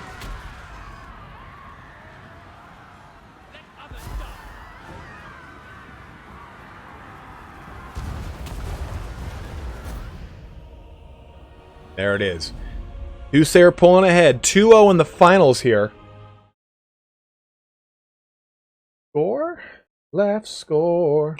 Down to 2. Alright, so take a look at that post-battle report here. We saw the Sisters of Slaughter really mulch through all of the foot forces of TlaxtlanSoothsayer's army. But of course, the way Sooth has been playing his empire lately is it's this similar. This is almost the exact same build that he brought against Weresha in his Beastman match. A lot of cavalry units, a lot of mobility, using it to really pressure V-Osh. And I think V-Osh was expecting it, and he tried to counter that with the Cold One Knights. The Cold One Knights, unfortunately, don't stack up to their tabletop counterpart, and they cannot really threaten even base Empire Knights. I just feel like they just don't really do as well. Even though they do have AP and anti-large on a 1-to-1, they would win that fight. I just feel like they are very underwhelming for what they're supposed to be. Unfortunately, though, those knights were shut down one at a time, slowly but surely, especially in that first initial alpha strike. The Sinesh's Harvesters really couldn't come online either and do any damage, only getting 2 kills here and just kind of getting dumpstered pretty hard. I think had Viash gone a little bit wider with some more spearmen, he would have had a lot better of a chance against Sooth, because Sooth would have had to lance through all the spearmen to get the charges he wanted, versus having a pretty good one when it came to just, oh, my 4 on your, or my 4 cav versus your 4 cav. Let's just duke it out. And I think that just went so heavily in Sooth's favor with conjunction with the Warrior Priest and with Franzia. Alright, so we're going to jump to our next fight here. That is going to be on the Sword of Torgvald. Torgvald. Can Razorgore herds deal with those knights? No.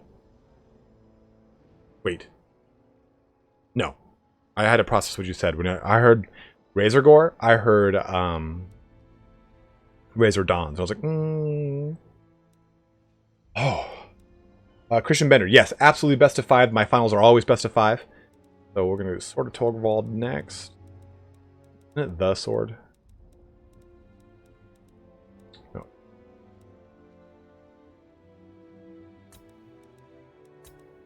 Torgvald. Yes, Razorgores are anti-infantry. No, I believe they changed that. In Warhammer 1, they're anti-infantry. I think they have it in their tooltip, but they don't actually have it as a thing. Razor Dongs. All right, so Viash has chosen Skaven for his pick, and he has banned both Chaos and the Beastmen. TlaxtlanSoothsayer looks like he'll be landing on the Norskins. This should be an interesting little fight. We had a Norskin match in our first Warpstone Cup in which Falcon chose a very interesting setup with 2 mammoths and a Wolfrock on a mammoth and the Soul Crusher, I believe. And he did a really amazing 1-2 punch with the Penumbral Pendulum. Penumbral Pendulum. Gosh. I can say Revivification Crystal as fast as I want, but Penumbral Pendulum just seems to want to escape me or evade me. Oh! Switching over to the Vampirates, actually. TlaxtlanSoothsayer will be on the Vampirates. It was a 1-2 punch with Sea Fang and the Pendulum on a 4-unit line of Lothern Seaguard, and it just worked so well.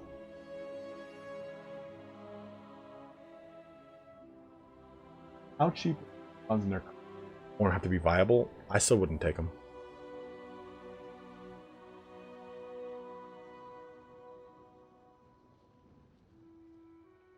Oyakata-sama. Yes. It's mainly that the Dark Elf Cav didn't have any real big support. And on top of it, their stats, they just don't really add up. Even though they do AP and anti-large, you'd think they would really kind of burst down. But there's just so much more melee defense, charge bonus, and armor on the Empire Knights. Which again, like I said, there are 4 league qualifiers, so we'll be seeing one more tomorrow. So if you guys are just tuning in, you got 260 of us. This is on hour 3 of the Warpstone Cup qualifier number 3. Qualifier number 4 will be going down tomorrow, 11 a.m., 6 p.m., 11 a.m. Pacific Standard, 6 p.m. GMT. So you can jump in for some more competitive fun tomorrow. We have a great way to end our qualifiers on that. Whoever wins this one will win a Warpstone token, and we will have a grand finals, in which case Turn will be helping me stream that one.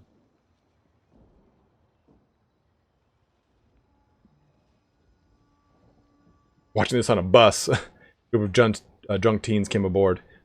They might be silenced. Oh, they must be silenced. Ah, gotcha. Gotcha.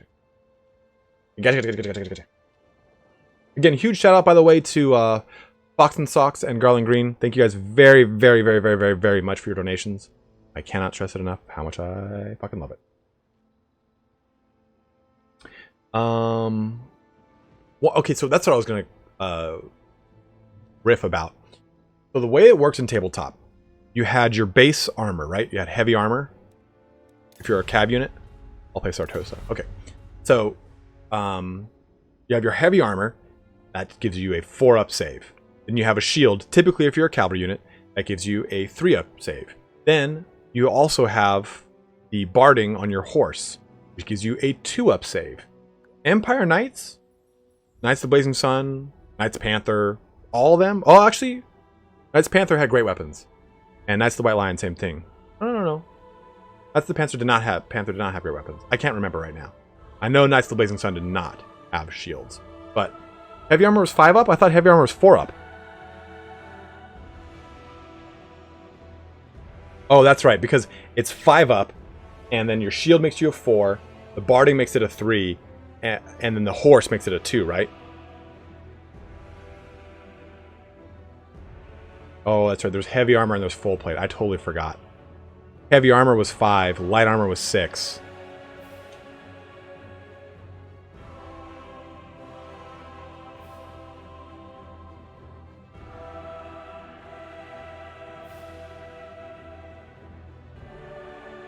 But Cold One Knights themselves were very strong. Where there was no White Lion Cav in tabletop. I wish there was. Like, Cold One Knights were really, really, really strong. Those cold ones would attack. In tabletop, your mount attacked. So a horse, which was different than like... So you had different types of horses. The Bretonnian Warhorse, which was arguably, in my mind, the best warhorse as far as stats go.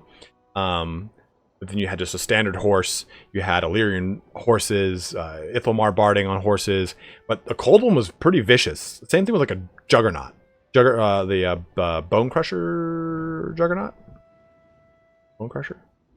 Bone Crusher? The Juggernauts that the Corn Demons rode were pretty fucking ridiculous. But Cold One Knights were very strong. And it's kind of sad to see them not be strong in this game. Our Hell's not the best at everything. They're not the best at everything because this is a game designed to kill stuff. Skull Crushers. Thank you, Veritas.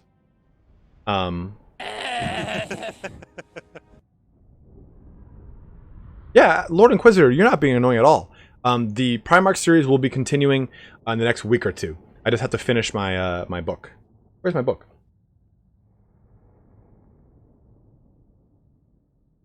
Gotta finish this. Yeah, even Grail Knights, like HGM just said, suffer against Cold One Knight. Cold Ones were quite strong. High Elves, though, High Elves and Dark Elves. Dark Elves were a higher competitive pick in Warhammer Fantasy 8th Edition because, again, a game designed to defeat the enemy, a special rule that makes it so you can have a better chance of defeating the enemy, worked better than Martial Mastery did, or Martial Prowess did. Oh, hands down, Dark Omen. Blood Knights were the best cab. I love them. And I'm saying that because I'm super biased. Chaos Knights are very good too, especially depending on which mark you gave them.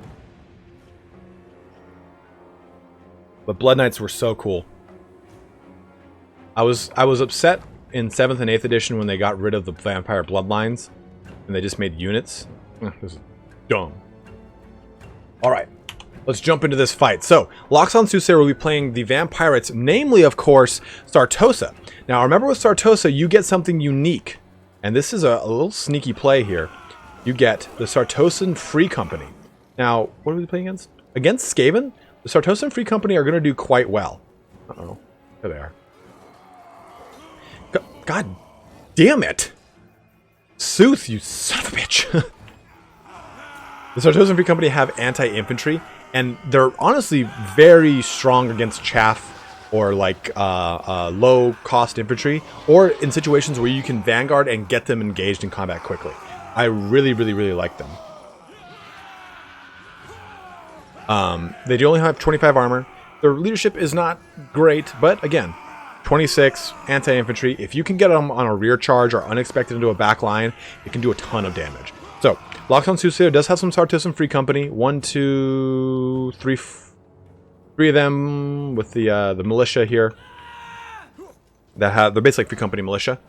In addition, we're also going to be seeing 2 units of Mourngulls. The Regiment renowned the Night Terrors here. Then these guys have changed a bit. They lost their regeneration, which made them so strong in the past. But then 2 units of Mourngulls. I saw a Mourngast. I guess it was just another unit of Mourngulls. So 3 total units of Mourngulls.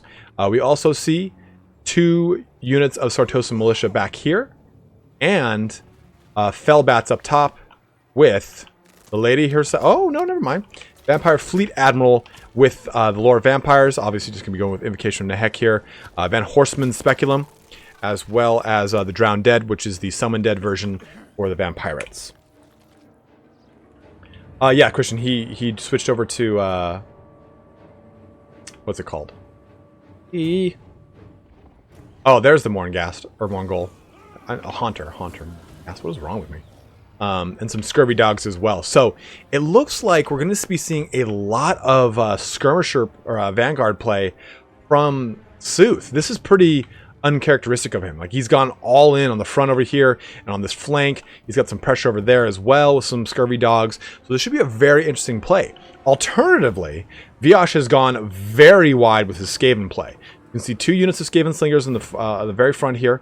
We see 2 units of the Warplock Jezzails, the newly added unit with the last DLC for the Skaven.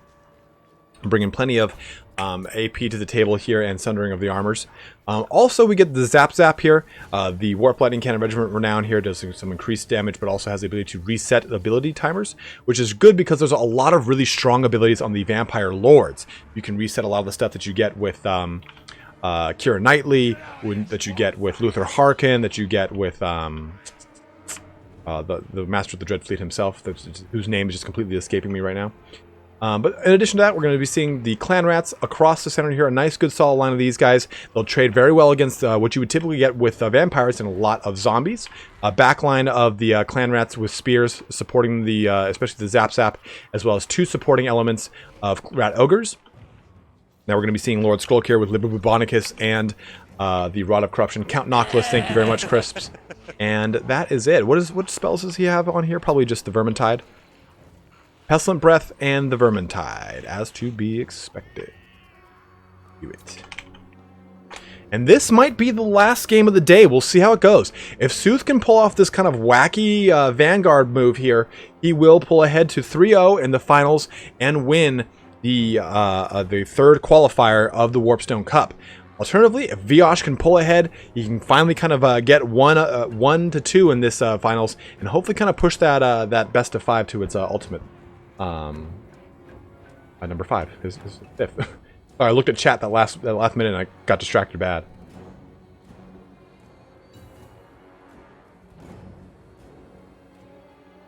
I love to see how much you guys are talking about fantasy in chat right now. Like,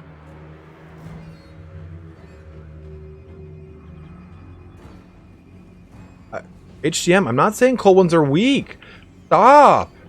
I'm saying that they should be stronger. Alright, already getting some slinger play right into the Sartosan Free Company. Again, they have low armor. They're going to have no way to really mitigate a lot of these slings. But it's really just a distraction Carnifex for the big boys going on back here. For those of you who don't know what distraction Carnifex is, it means that in 8th or in like 6th, 7th edition Warhammer 40k, you would take a Carnifex to distract your opponent and replay Tyranids because they would think that was the most important thing on the table when it wasn't at all. Rat Ogre's going for these Scurvy Dogs here, trying to get rid of them, screen them out, but you can see that, look at those guys, the Mourngulls just clawing their way up the hill towards these Clan Rats, getting some anti-infantry into these big boys. Here it is. Oh yeah, this is going to be great. Night Terrors jumping in as well. Look at those terrifying things, just gorilla pounding the ground here. Bringing some good terror to the leadership onto the Skaven. We do have Lord Skrulk here right in the midst of all of it. You got Zap shooting into the Night Terrors, which is a good target there as well.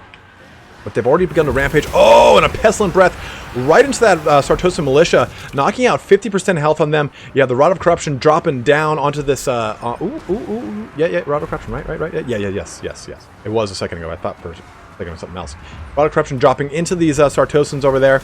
And you have everything just going all over the place. Scurvy Dogs, Free Company Militia. You've got more Sartosan Free Company moving in over here. You can see that these Rat Ogres are trying to knock out these Scurvy Dogs from getting access to the Ikit's Claw, or Ikit's Zap, which was a good move for those Rat Ogres. You can see the Fellbats jumping in over here as well, though, onto the Warplock Jezzails. You have the Knight, the Haunter on there as well, the Mourngull Haunter, looking to knock out that heavy AP fire coming down range. Everything is just pushing so hard. This sword, oh, and another Pestilent Breath has just completely KO'd this unit of Sartosan Militia. It's Skaven Slingers shooting back into Sartosan Militia as they come back over on the far flank over here.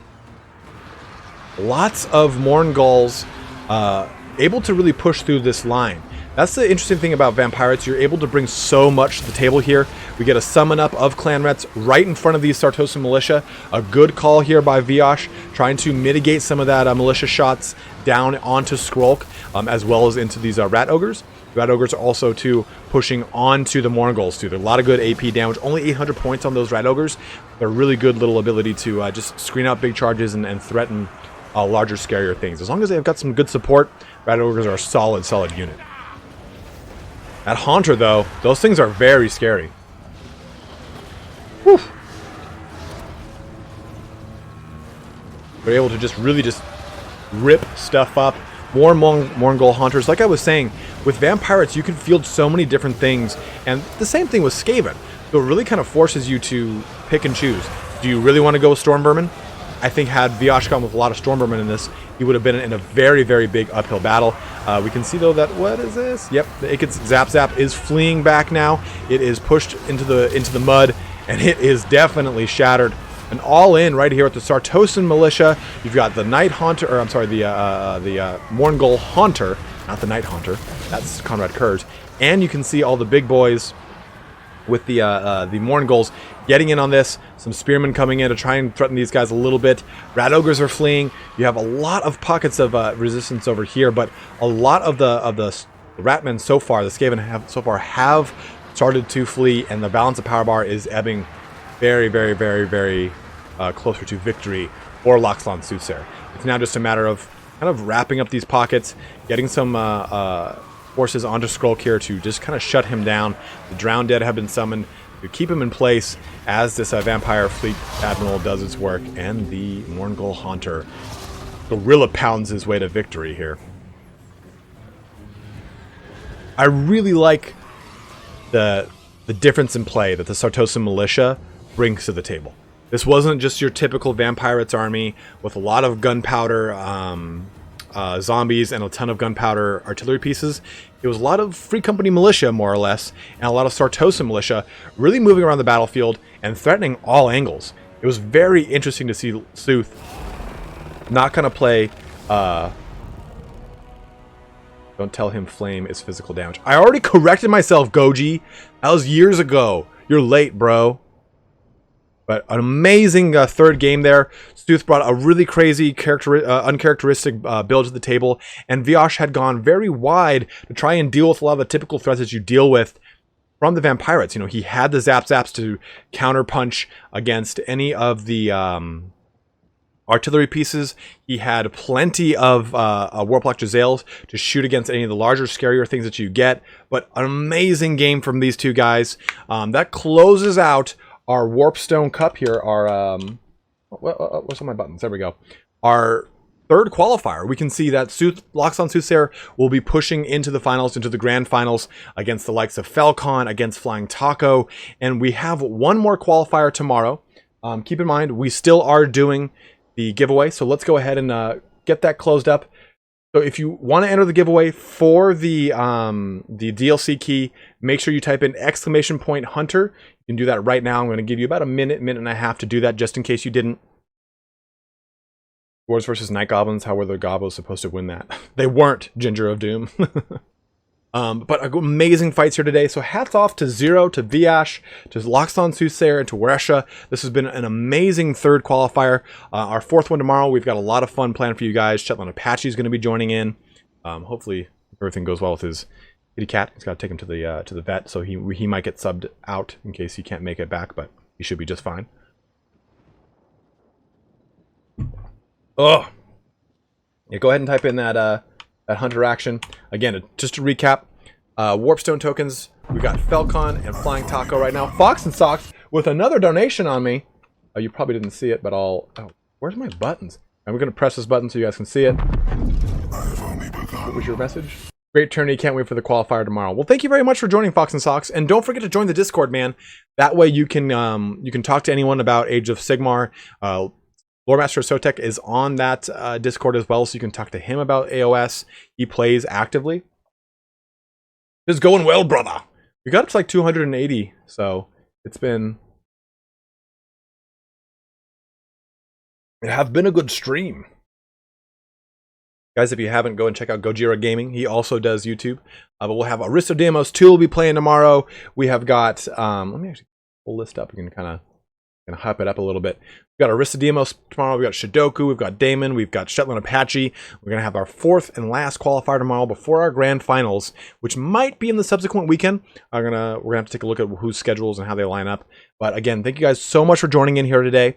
Let's wrap up this. We are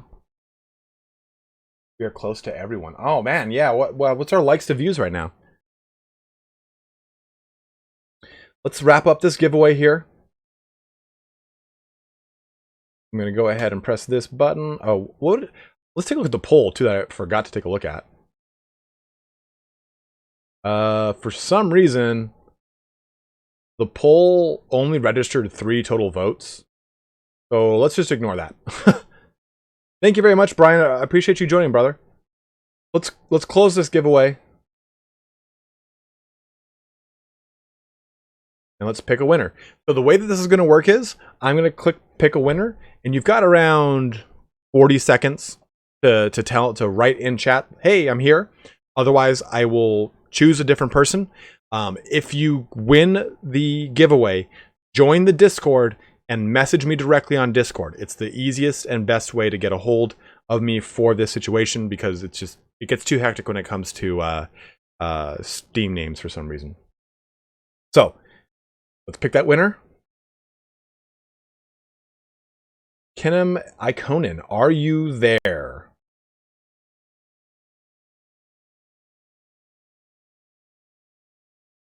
Thank you, Lord Inquisitor. Thanks for joining in, man. And we'll definitely have your more Primarch videos coming up, dude. Don't you worry about those.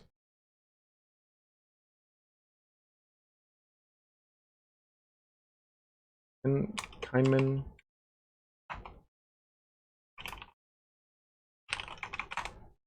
You won, brother.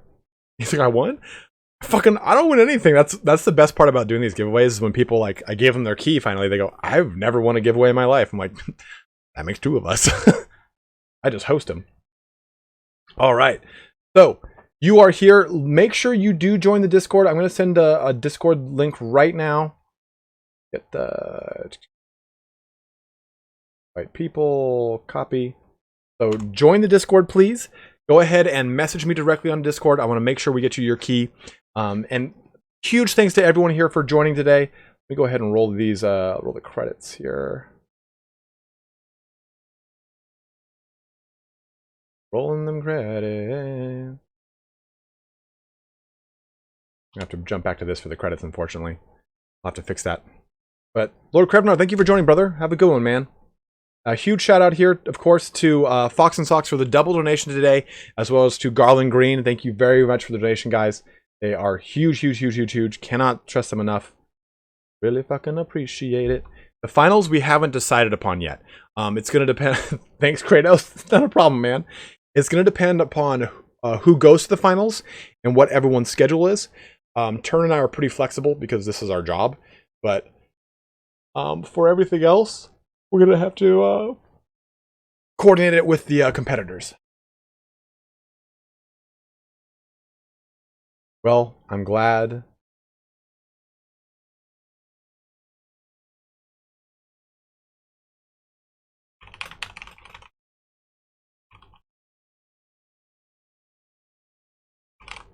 All right, I want to make sure that we get this gentleman. Double check here or something on Discord before we close the stream out. I don't want to, when I close the stream, I lose chat. So I don't want to be able to not message the gentleman who just won. And that's another thing is too, people's names typically don't match up with their YouTube name. So make a pun. I refuse. I refuse to make a pun. I have a good name to respect.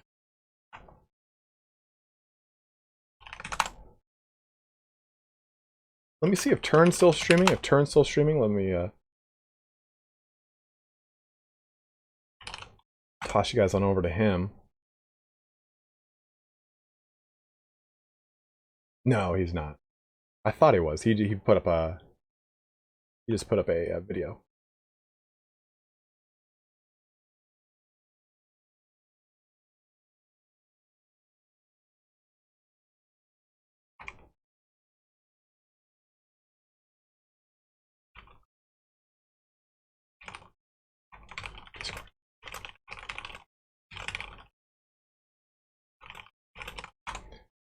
Okay. And you guys can just stay here if you wish. I'm just making sure that I actually have Kahneman here. Alex Draco, thank you very much for joining in, man. I'm glad you enjoyed the stream. And if you guys can't make it tomorrow, I hope you guys have a good weekend. If you do make it tomorrow, I'll just see you guys tomorrow.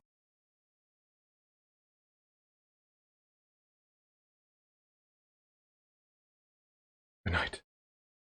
Crisps is still up. I don't even know what time it is over there for you. What? +8, so it's 10:30.